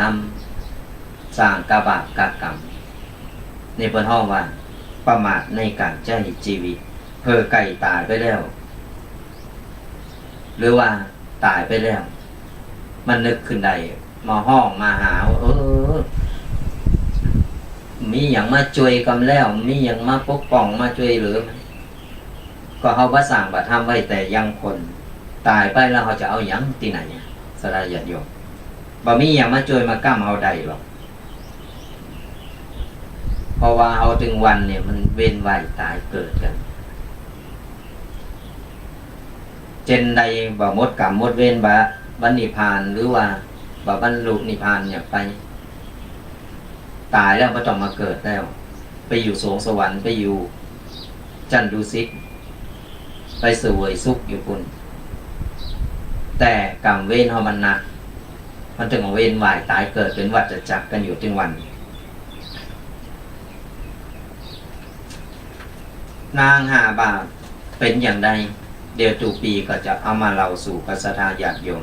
เป็นนิทานจาดกการละครั้งหนึ่งในสมัยพุทธกาลนี่สัทธาญาติโยมมีเมียหญิงคนหนึ่งมีชื่อว่าปัญจปาปาสมัยก่อนนี่นิทานจาดกมันจะเป็นตั้งภาคอินเดียพระพุทธเจ้าของเราเกิดที่ประเทศอินเดียอันนิทานหมดนี้ก็เลยมีโตเลิงหมดเนี่ยมันถึงได้มีชื่อเป็นภาษาอินเดียการละครั้งหนึ่งในพุทธกาลมีแม่หญิงคนหนึ่งชื่อปัญจปาปาหรือเพิ่นห้องกันว่าแถมอย่างหนึ่งว่าแม่หญิงหาบาปแม่หญิงหาบาปนี่เป็นอย่างไรก็คือว่าแม่หญิงคนนี้เกิดมาแล้วมีบาปติดโตมาก็อย่างที่ตุปีได้บอกเลยว่ากรรมเวรของเขาเขาเกิดมาเป็นเศษกรรมมันติดโตเข้ามานี่ก็เหมือนนั่งปัญจปาปาแม่หญิงคนนี้มีบาปติดโตมาบาปที่ทำไว้แต่จาดก่อนปังหลังเลยเกิดมาจากนี่ผสมประกอบบ่เหมือนคนอื่นเพิ่นเกิดมาปากบิดปากเบี่ยวตาเขมืองิกมืองอปั่นยาอ่อนนำซ้ำบ่มีญาติพี่น้องเพราะว่าญาติพี่น้องก็เอาเป็นคนทุกคนละภาคมืองิกมืองอปากบิดปากเบี่ยวตาเขป้ายมันก็ปั่นยาอ่อนอยู่ตัวนางปัญจปาปานี่นะแล้วเกิดมาในตระกูลที่ต่ำต้อยเกิดมาก็ตุกยากโอ้ยเกิดมาตุกบอกว่าจะตุกอย่างไรแถมนำซ้ำก็กิทุกคนละการตัวนางปัญจปาปาเกิดมาพี่น้องก็บ่เอาไผก็บ่เอาเลยอยู่โตคนเดียวเกิดมาในครอบครัวที่ยากจนเกิดมาได้บ่เมินบ่นะพ่อแม่ก็ละตายละไปนะสถานอย่างเดียวพ่อแม่ตายละไปหมดพี่น้องป้องปายยังก็บ่เอาสักอย่างก็เลยอยู่โตคนเดียววันก็บ่ฮู้จะไปเย็ดหยังแอวไปขอข้าวขอแกงหมู่เจ้าบ้านกินไปวันเหตุก็เพราะว่านางเนี่ยมีกรรมเก่าที่นางได้กระทำเอาไว้เมื่อเกิดมาจากนี้นางก็ต้องใช้วิบากกรรมที่กระทำเอาไว้เพิ่นฮ้องว่ากรรมใดไผก่อกรรมนั้นก็ตามสนองนี่แหละสัทธาญาติโยมในเมื่อมันสั่งกรรมสั่งเวรเอาไว้หนักล่ำเกิดมาต้องมาเป็นขอทานแล้วก็พิกลทุกคนละการตลอดปัญญาอ่อนตัวในอดีตนี่นางปัญจปาปานี่เป็นแม่หญิงที่ในจาติแล้วนี่นะสัทธาญาติโยมนางปัญจปาปานี่เป็นแม่หญิงที่งาม งามในแวกในละแวกนั้นในหมู่บ้านนั้นโอ้ยงามไผหันก็หลงไหลไผหันก็ใครใดมาเป็นกูเป็นกีมมาเป็นลูกเป็นเมก่อนจะเปสมัยนี้ก็เหมือนนั่งสาวไทยหรือว่านางงามจักรวาลนี่กูเหมือนตุเจ้าหันเนาะ เนี่ยในเนื้อเริงเป็นว่าอย่างอันสทายาติโยมเป็นแม่ยิงตีงามตีสุดไผหันก็หลงไหลไฟปองใครใดมาเป็นกูครองมาเป็นลูกเป็นเมและเกิดในตระกูลที่สูงตระกูลที่สูงในที่นี้ก็คือเกิดในตระกูลของเศรษฐีเศรษฐีมีเงินแต่นางประมาทในการใจชีวิตประมาทอย่างไรล่ะนางประมาทในเริงบุญเริงกินเริงตามหันไผ่ทำบุญหันไผ่ไปใส่บาตรกับไปดุด่าว่าให้เพิ่นไปว่าเพิ่นหันตู้เจ้ากายไปหน้าบานกายไปกุมบาทนี่นะเตียวกายหน้าบานเนี่ยไปเอิ้นด่าเอิ้นว่าตู้เจ้าพระเนรฝ่ายบ่พอโต๊ะเก่าบ่ใส่นี่นะหันคนข้างบ้านหันคนที่เพิ่นใส่บาตรใส่ทำบุญกันเนี่ยก็ไปด่าไปว่าเพิ่นไปดูถูกเพิ่นแล้วก็ต่างๆนานาคือเพิ่นห้องคุยง่ายๆว่าบุญว่าชอบทำว่าชอบสั่งหันตูเจ้าก็ไปด่าไปว่าเพิ่นเนี่ยเพิ่นว่าในธรรมเพิ่นถึงว่านะเพิ่นว่าบัดนี้ด่าพระสังฆาตุเจ้าพระเนรมันจะเป็นบาปเป็นกรรมนางสันตะปาก็เหมือนกันหันตูเจ้าไปบิณฑบาตก็จุ้ยหมาไล่ด่าเพิ่นตัวหันขอทานเข้าไปขอตั้งกับไปด่าไปไล่เพิ่นเอาไม้เอาน้ำไปหดไปไล่เพิ่นออกบ้านไปว่าชอบทำบุญว่าชอบทำบุญแล้วก็หลงโตเก่าว่าโตเก่านี่โอ้ยงามเลิศในปัตตภีนี่มีไผเปรไผเต่าไผก็หักไผก็หงไผก็ใครใดก็บักใครใดอย่าได้ล่ะตอนโตเก่าเป็นสาวงามไผก็ใครใดแต่พอแก่โตมาไผจะได้ใครใดพองกูสิ่งกูอย่างมันเหี่ยวแห้งลงมาสังขารมันบะเตงสนาอย่างโยกเหี่ยวแห้งลงมาเนี่ยลองพอเนาะว่ามีไปใครใดพองไผจะมาลูพอง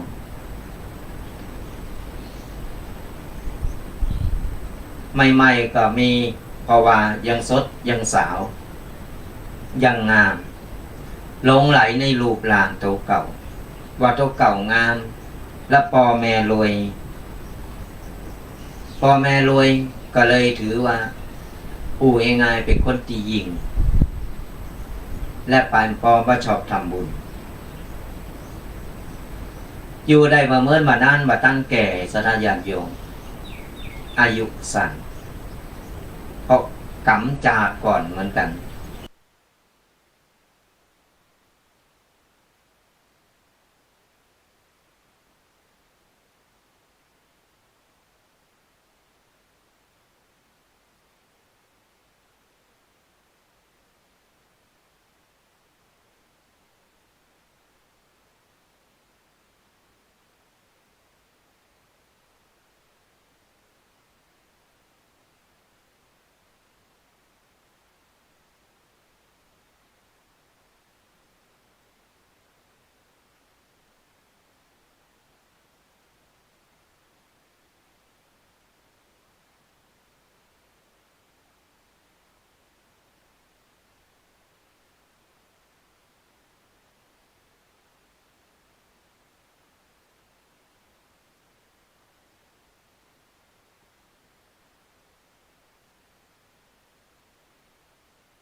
เกิดมาเลยปากบิดปากเบี่ยวมืองิกมืองอโตดำโตต่ำสารพัดโลมอยู่หันหมดปลายบอกก็บ่มีญาติสนิทไปสหายพ่อแม่ก็ตายหนีละแล้วสมองก็บดีเนี่ยเศษกรรมนำมือมาเกิดเป็นคนเหมือนกันแต่ว่ารูปร่างกายบ่เหมือนคนปกติย้อนเศษกรรมที่นำมือมาเกิดเป็นคนใดเพราะว่านางจะต้องเอามาใจเศษกรรมที่ได้สั่งได้ทำเอาไว้เมื่อจากที่แล้วจากแม่ยิงที่งามเลิศในปัตตภีว่าชอบทำบุญพอตายมาปุ๊บใจกรรมในนรก500 ปีเรียบร้อยเกิดมาบ่เมื่นมานานพ่อแม่ตายและทุกคนละภาพตัวไล่ญาติขาดมิตรปัญญาอ่อนและสุดท้ายก็ต้องไปขอข้าวขอปลาเพิ่นกินไปตังใดก็โดนเพิ่นไล่เนี่ยกงกรรมกงเวรโดนเพิ่นไล่ติดเพิ่นจุ้ยหมาไล่ก็บางวันก็ได้พองบางวันก็บ่ได้กินพองกินโตก็แห้งเห็นนะไผเข้าไปไก่ก็บ่ได้น้ำก็บ่อาบมีอยู่วันหนึ่งนางปัญจป่าไปขอเข่าที่ไหนก็อย่างที่ว่าโดนเปิ้นไล่โดนเปิ้นคำเปิ้นเขก็เลยน้อยอกมองใจโตเก่าน้อยอกมองใจโตเก่าเรียบร้อยก็ไปนั่งอยู่อันหิมแม่น้ำเนี่ยหิมหนองน้ำสระยาโยมไปนั่งไห้นั่งปั๊บทุกข์ก็โตเก่าไปตังใดเปิ้นก็จางโหไปตังใดก็ขอเข่าเปิ้นก็บ่หือกินนั่งไห้อึกน้อยอกมองใจอยู่ที่หนองน้ำนั่นแล้วก็ลำพึงลำพันถึงโตเก่าอย่างที่ทุกปีได้บอกว่ามันเป็นกรรมเป็นเวรอย่างน้อถึงได้มาเป็นอย่างอี้แต่มาตกตุกลำบากอย่างอี้นี่แหละก็คือเพราะกรรมเก่าสลายอย่างอยู่จากนั้นนางก็ลำพึงลำพันต่อว่าโตเก่าไปมาอยู่หันให้ไปโดยมดหนทางที่จะไปบ่ฮู้จะไปทางใดแล้วนางก็เตียวไปได้หน่อยหนึ่งก็ไปด้วยความหิวก็ไปหาคุดเอาไว้หากไม้เอาหน่วยไม้ที่อยู่พื้นดินหรือว่าอยู่บนดินเอามาคบมากินประทังชีวิตไปวันๆจากนั้นเป็นโด่งของเปิ้นของนั่งปัญจปานี่นะก็มีพระปัจเจกพุทธเจ้าคือพระที่เปิ้นนั่งสมาธิที่เปิ้นเข้าฌานได้เปิ้นได้เดินทางผ่านมาโดยการเตียจะมาบิณฑบาตแต่สมัยก่อนนี่เปิ้นอยู่ในป่าเนาะเจ้าบ้านก็บ่เคยมีเพิ่นก็จะมาบิณฑบาต ไปบิณฑบาตจังใดก็พระปัจเจกพระพุทธเจ้านี่นะไปบิณฑบาตไปจังใดก็บ่มีผู้มีคนเพิ่นก็เลยตั้งจิตอธิษฐานว่าใครถ้าไผมาใส่บาตรเพิ่นคนแรกสามารถที่จะขอพรหรืออธิษฐานก็เพิ่นได้ข้อหนึ่งแล้วก็กรรมขออธิษฐานนี่จะหันผลทันทีจากนั้นเพิ่นอธิษฐานเรียบร้อยเพิ่นก็เตียวเข้าไปในป่าอุ้มบาตรเข้าไปมีไผมาใส่บาตรมาปะมาปกปรากฏว่านางปัญจปาพอหันพระปัจเจกพุทธเจ้าเตียวอุ้มบาตรเข้ามานางก็ดีอกดีใจสลายญาติโยมดีอกดีใจเพราะว่านางมีใจใครทำบุญนี่จากที่แล้วก็ใครทำไล่เพิ่นนี่จากนี่ มีใจใครทำบุญเพราะหลังจากน้อยอกมองใจโตเก่าไปแล้ว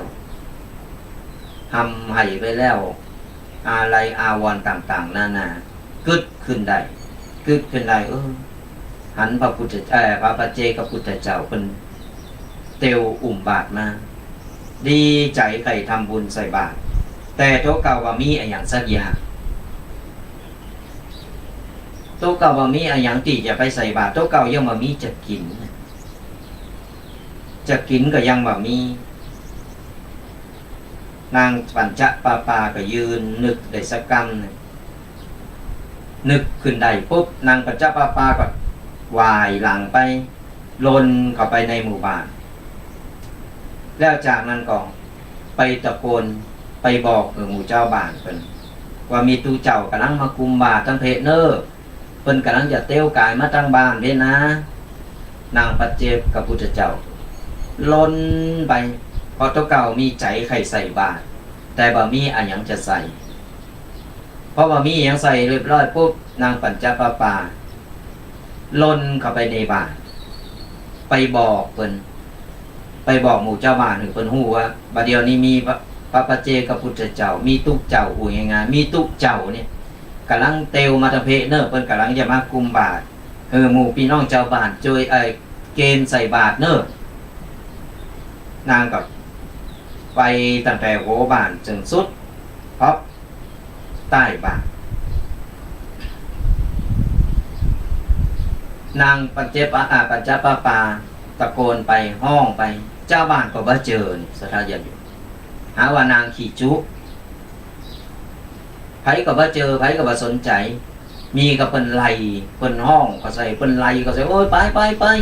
มาจุมาอู่มาว่าหยังนี่เนี่ยกันโนกหูอันนี้ตูเจ้าก็เสริมเข้าไปนะ ในธรรมเหมือนจะมีอัน แต่ว่าเพิ่นห้องเพิ่นโหขอใส่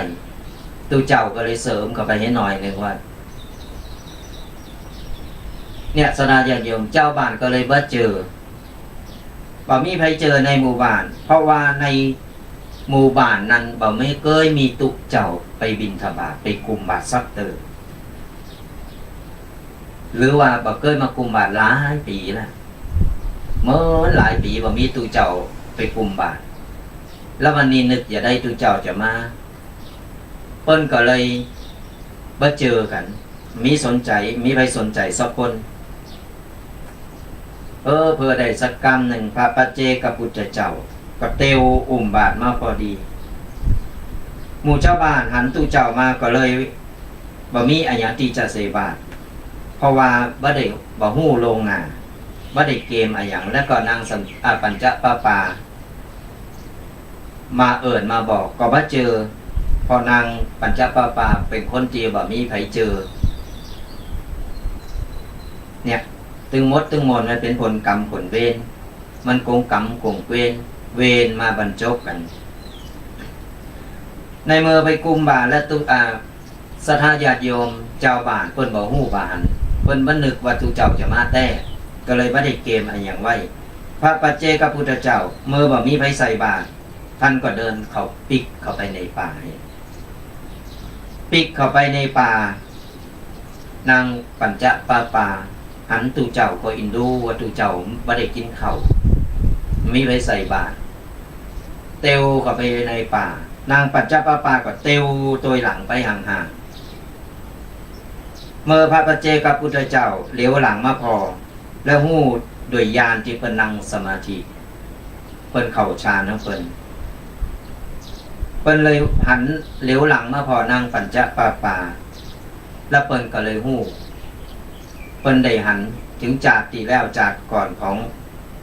นางปัญจปาปาว่าจากที่แล้วเนี่ยนางได้สร้างบาปสร้างกรรมได้ทำเอาไว้แต่ในอดีตจากนี้นางก็เลยมาใจกรรมในลักษณะอย่างนี้พระปัจเจกพุทธเจ้าเมื่อนึกขึ้นได้ก็เลยว่าจะโปรดนางคนนี้หายตกเหตุกรรมหนึ่งแสดงว่าจากที่แล้วเนี่ยมันยังทำบุญบางอย่างหรือเล็กๆน้อยๆได้ไหวอยู่ บุญนี้เลยมาช่วย บุญนี้เลยมาจอยก็เลยนึกขึ้นได้พระปัจเจกพุทธเจ้าก็เลยได้ห้องอนาปันางปัญจปาปาเข้ามาใกล้ๆแล้วก็ถามนางปัญจปาปาว่าน้องหญิงยุดก่อนน้องหญิงฮู้ก่อว่าเยอะหยังน้องหญิงถึงได้เกิดมาผสมประกอบหมื่นคนโทรไปน้องหญิงมีบาปติดโตมาถึง5 ประการนางปัญจปาปาก็ฟังยกมือไหวแล้วก็ฟังไหวจึงมืองิกมืองอนั่นนะฟังว่านางมีบาปน้องหญิงเนี่ยมีบาปติดโตมาถึง5 ประการคือปากบิดตาเขนี่ปากบิดปากเบี้ยวตาเขนึกภาพเอาสัทธาญาติโยมตุปีแปลงหน้าแปลงตาบ่ได้นะ นึกภาพเอาเองปากบิดปากเบี้ยวตาเขมืองิกมืองอปัญญาอ่อนไร่ยาขาดมิตรยากจนขอทานบาป5 ประการนี่นะทุกคนละภาพเดี๋ยวโทนทำกรรมหนึ่งบาป5 ประการก็คือปากบิดตาเข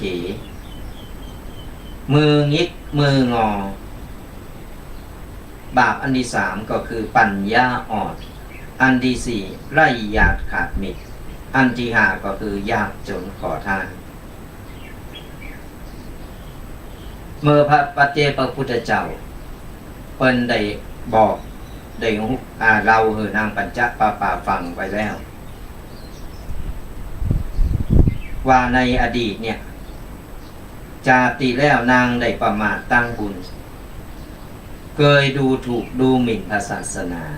ไล่ตุกเจ้าพันเนนด่าตุกเจ้าพันเนนนี่นะจำไม่เนิ่นไผที่ด่าตุกเจ้าพันเนนนะจำเอาไว้อันนี้ย้ำให้หน่อย นางเคยได้ประมาทตั้งบุญโดยการที่บ่ชอบทำบุญเคยดูถูกดูหมิ่นด่าตุกเจ้าพระเนนหมิ่นพระศาสนาเคยด่าว่าตุกเจ้าพระเนนนี่นะแล้วก็ขับไล่ว่าให้คนที่เพิ่นชอบทำบุญเพิ่นจะไปทำบุญมันต้องไปมันต้องไปทำหรอกอย่างอั้นอย่างอี้ต่างๆนานานี่ใครทำก็ว่าเลอเทนเนอร์หันเปิดจะไปวัดไปเถอะข้านไปยื้อนี่ระวังนะระวังเอาไว้ไผที่เปิ้นทำบุญก็ไปขับไล่ไปคัดขวางบ่คือเปิ้นทำบุญจึงมดจึงมอนเมื่อตายไปแล้วนางก็ไปใจกรรมตกหมอนเหนาหกเมื่อใจไปแล้วเศษกรรมที่เหลืออยู่อย่างตีวาก็คือได้เกิดมาใจกรรมต่อยังโลกมนุษย์แต่เป็นมนุษย์ที่ผสมประกอบก็อย่างตีวาปากบิดปากเบี้ยวตาเขต่างๆนานาปัญญาอ่อนไล่ยาขาดมิตรเนี่ยเป็นผลของกรรมสราอย่างอยู่โดยเพราะเศษกรรมที่นางกระทำได้เอาไว้นั่นเมื่อนางปัจจปาปาลิ้นไก่ปันเลยนะ นางปัจจปาปาได้ฟังแล้วนางก็ได้ถามคำตอบไปว่าแล้วจะเหยียบจะได้ตีจะหือนางได้ป้นบาปกรรมอันนี้ได้พระปัจเจกพุทธเจ้าก็เลยบอกว่าน้องหญิงต้องทำบุญแล้วจะหือเอาอะไรอย่างล่ะนี่น้องหญิงก็บอกทำบุญอย่าได้ล่ะจะหือทำบุญอย่าได้ตั้งก็บ่มีเข้าคอยังก็บ่มีตึงเน้อตึงโตบ่มีตั้งสักบาทใครยาเข้าก็บ่มีกินแม้แต่เสื้อผ้าก็เก่ามีอยู่ชุดเดียวติดเน้อติดโตเก่าแล้วเก่าแหมจนผมสับฟอกถามหาเนี่ยอันนี้เสริมให้มันนะ เนี่ยสดาญาติโยมเพราะกรรมเก่ามันในมือบ่มีอย่างที่จะไปทำบุญแล้วพระปัจเจกพุทธเจ้าก็บอกว่ามีสิมีกันตั้งใจจะทำบุญใจแต้นางก็ทำได้บอกน้องหญิงไปแล้วบอกนางปัญจปาปาไปแล้วตุเจ้าก็เลยบอกว่าน้องหญิง การทำบุญประจำเป็นจะต้องทำด้วยจตุปัจจัยหรือเข้าป่าอาหารหรอกน้องหญิงกึดพอดีๆอันนี้ปัจเจกพุทธเจ้าเพิ่นบอกอันปัญจปานะว่าประจำเป็นตีจะเป็นปัจจัยหรือว่าเงินทองหรือเข้าของ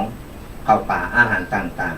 ๆคือน้องหญิงกึดพอดีๆว่ามีอะไรอย่างตีจะทำบุญใดของนี่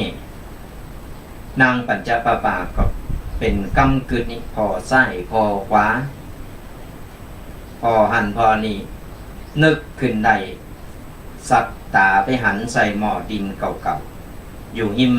อยู่หิมสระน้ำที่หนองน้ำที่มันไปนั่งกับเจ้านั่นนะสัตว์เลี้ยวซ้ายเลี้ยวขวาพอหันพอนี่สัตว์ตาหันไปใส่หม้อดินเก่าๆที่มันมาวางอยู่หิมบ่อน้ำหิมสระน้ำมันนางก็เลยเตียวเข้าไปในหิมสระน้ำแล้วก้มไปขุดเอาขี้เปิ๊ะหรือว่าดินเหนียวนี่สลายาโยมเอามาก่อนหนึ่งแล้วเอามาใส่ในหม้อ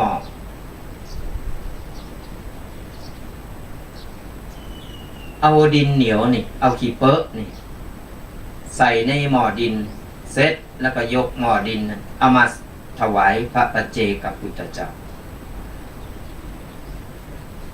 ศรัทธาญาติโยมลองกึดพอเถอะตุเจ้าว่าได้ฉันเข้ามาเป็นติดอดเข้ามาตึง7 วันกำลังจะออกจากสมาบัติใหม่ๆอยากเข้าก็ตายพอมาคุมบาตรก็มีคนเอาขี้เปิ๊ะมาใส่บาตรนี่เอาขี้เปิ๊ะมาใส่บาตรเป็นต้านศรัทธาญาติโยมลองกึดพอ ถ้าเป็นตุปีนี่ตุปีก็กึดถอกเหมือนกันเนอะใครอยากเข้าก็ตายนี่กำลังออกสมาบัติมาปุ๊บคนมาใส่บาตรเอาขี้เปิ๊ะมาใส่บาตร เป็นกำกึดนางปัญจปาก็เอาขี้เปิ๊ะนำมาใส่บาตรคือพระปัจเจกพุทธเจ้าพระปัจเจกพุทธเจ้าก็เปิดบาตรหับเอาจากเปิ้นหับเอาแล้วนางปัญจปาด้วยความตั้งใจตีใส่บาตรเลยเอาขี้เปิ๊ะมาใส่นางก็ดีอกดีใจตั้งแต่เกิดมานางบ่เคยได้ใส่บาตรก็เปิ้นสตือพอมาใส่บาตรครั้งแรกใจพองใจป้องใจเต้นอู้ยดีอกดีใจสลายาโยมและพระปัจเจกพุทธเจ้าก็เลยว่าเฮอนางอธิษฐานได้อย่างหนึ่งตามสัจจะที่เพิ่นได้ตั้งเอาไว้นางก็เลยยกมือไหวตั้งจิตอธิษฐานสาธุสิ่งที่ข้าพเจ้าได้ทำบุญในวันนี้ขอบุญอันนั้นจงช่วยช่วยส่งผลให้ข้าพเจ้าพ้นทุกข์มีแต่สุขกำเติบนี่กรรมอธิษฐานของนางขอเต่าอีกพระปัจเจกพุทธเจ้าก็ได้หือพรแก่นางเอวังหุนตุขอหือนางหรือว่าน้องหญิงจงสมปรารถนาด้วยเธอจากนั้นพระปัจเจกพุทธเจ้าก็เอาขี้เปิ๊ะตีใส่ในบาตรนั้นขี้เปิ๊ะเตียวเข้าไปในปากนับตั้งแต่นั้นมาศรัทธาญาติโยมนางปัญจปาก็นอนปิกไปนอนรับนึกถึงบุญที่ได้เอาขี้เปิ๊ะใส่ในบาตรพระมาตลอดเลยนึกถึงบุญอยู่ตลอดเวลานั่งก็นอนก็ยิ้มนั่งก็ยิ้มนึกถึงบุญที่ได้ใส่บาตรครั้งแรกและครั้งเดียวในชีวิตนางก็ปลื้มปีติในบุญที่ตัวเองได้ทำเอาไว้อยู่แฮมเมอร์เบิร์นมาหน้านางปัญจปาก็ได้ล่มหายตายจากไปเมื่อล่มหายตายจากไปแล้วนางก็ได้ไปจุติเกิดเป็นนางฟ้าเกิดเป็นนางฟ้าอยู่บนสวรรค์มีบริวารรอบล้อมคอยปนนิบัติหับใจนางหับใจนางสนมนี่นะมีเป็นปั้นนางคุณเนบศรัทธาญาติโยมไปเป็นนางฟ้าอยู่บนสวงสวรรค์คุณนางได้ไปเกิดเป็นนางฟ้าเป็นเทพธิดาตีสวยงามสวยสดงดงาม ไผหันก็อยากจับต้องไผหันก็เป็นดีใครใดใจชีวิตสุขสำราญอยู่บนสวงสวรรค์เนี่ยยังมีความสุขแต่อานิจจาบุญกุศลที่นางได้ทำบุญด้วยขี้เปอะของนางในข้างนั้นเมื่อจาตีทำบุญกับพระปัจเจกพุทธเจ้าเอาขี้เปอะไปใส่ในบาตรพระพุทธเจ้า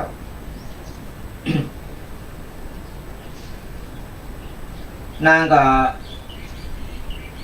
มาน้อยอก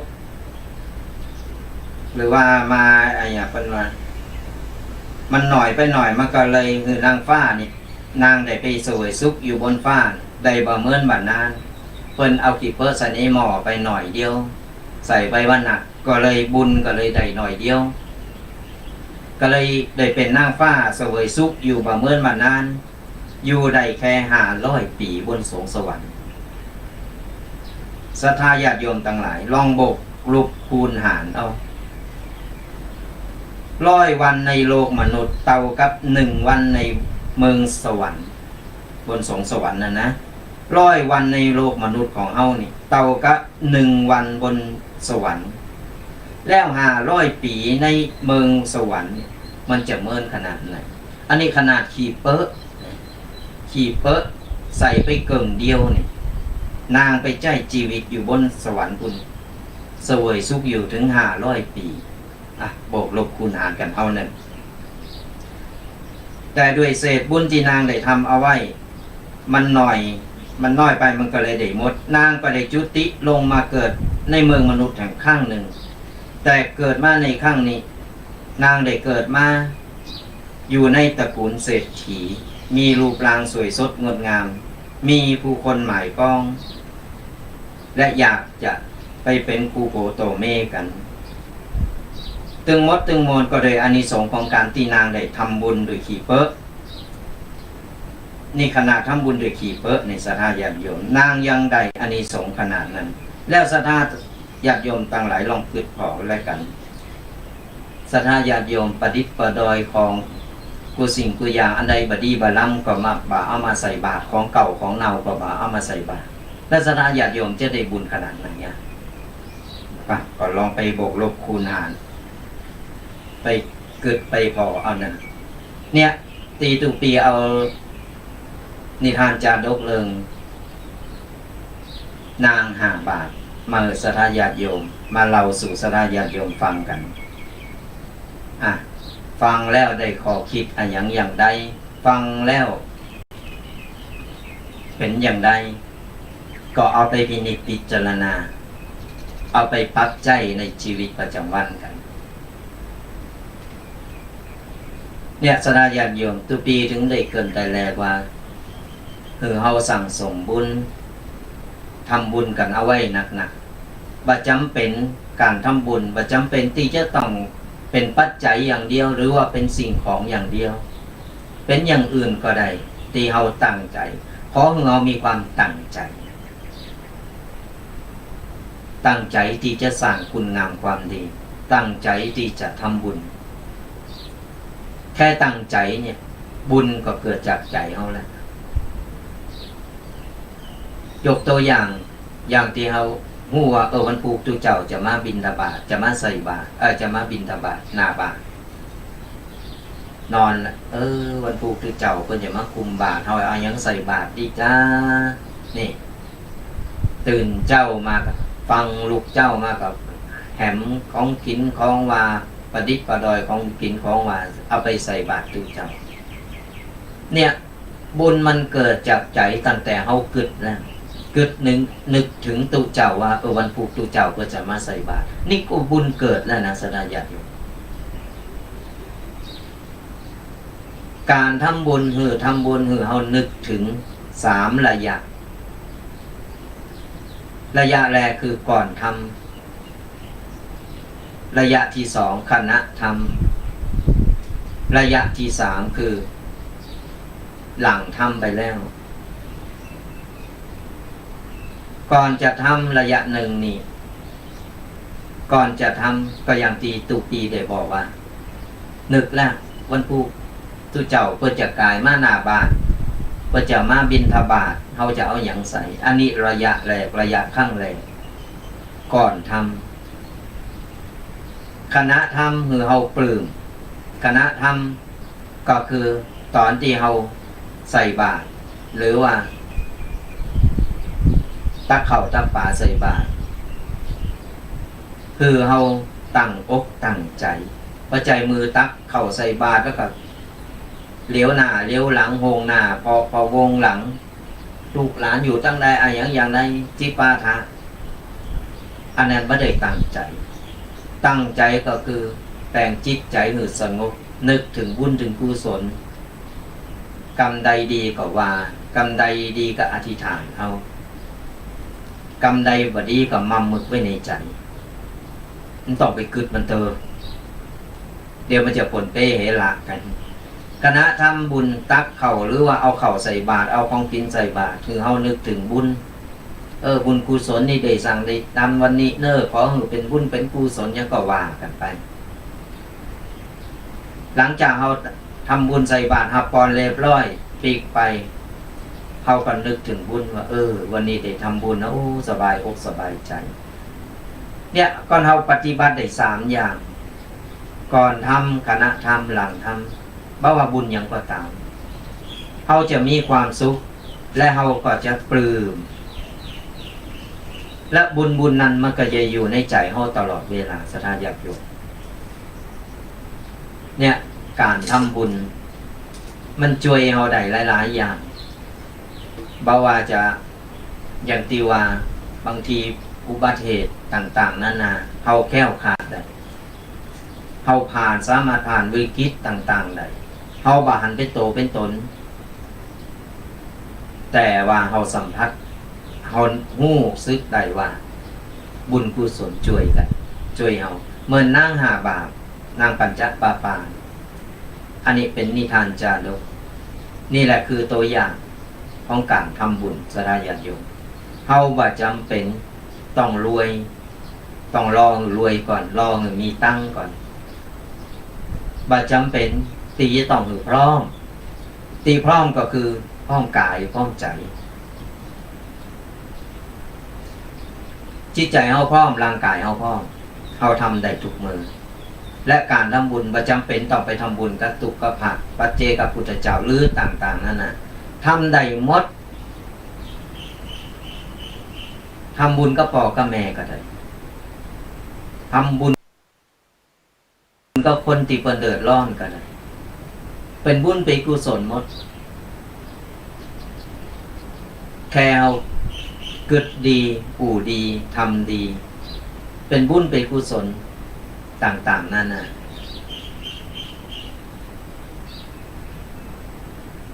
เนี่ยก็ฝากกันเอาไว้ศรัทธาญาติโยมฝากไว้เป็นข้อคิดอย่างน้อยเนี่ยตีตุปีเด็กมามาเราเอานิทานจาดกมาเราสู่ศรัทธาญาติโยมฟังกันก็เพื่อที่ว่าจะให้ศรัทธาญาติโยมได้มีสติได้ข้อคิดได้นำไปปรับใจและก็ได้นำไปบอกลูกบอกหลานสอนลูกสอนหลานเพราะเรื่องของการทำบุญเรื่องของกฎแห่งกรรมเจ้ากรรมในเวรกันคนเฮาลองได้ทำบุญหนักๆเจ้ากรรมในเวรที่เคยอาฆาตเฮามันก็จะเบาบางเพิ่นก็จะอภัยคือจากนักก็จะกลายเป็นเบาได้ถึงได้บอกว่าการทำบุญบ่มีสิ้นสุดการทำบุญทำได้ตลอดเวลาทำได้ทุกวิถีทางบ่จำเป็นต้องเข้ามาทำบุญในวัดอย่างเดียวหรือสถานสำคัญต่างๆอย่างเดียวทำได้กุฏิกุฏาตีบ้านก็ทำได้ทำบุญก็พ่อกับแม่พ่อแม่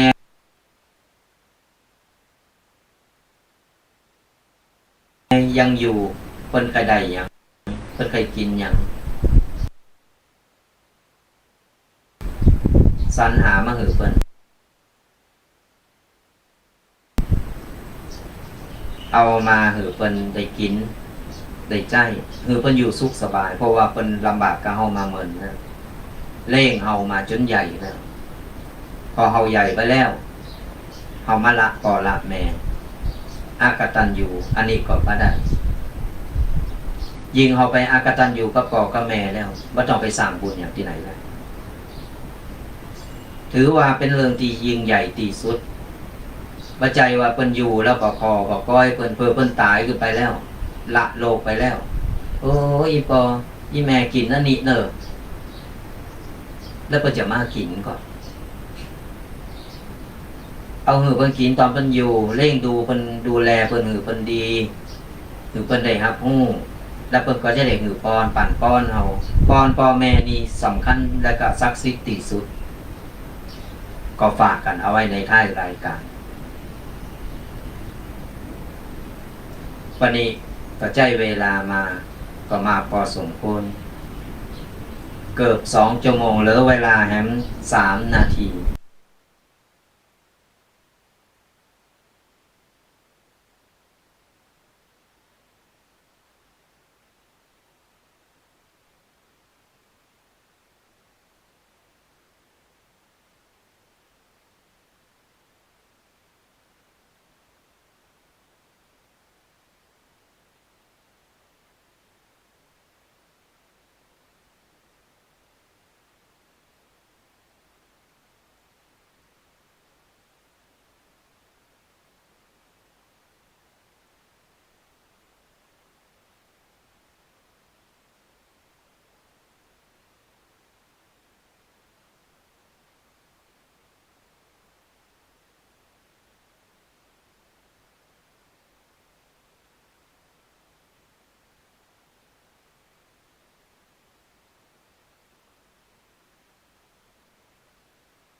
ท่านกำลังติดตามรับฟังสถานีวิทยุกระ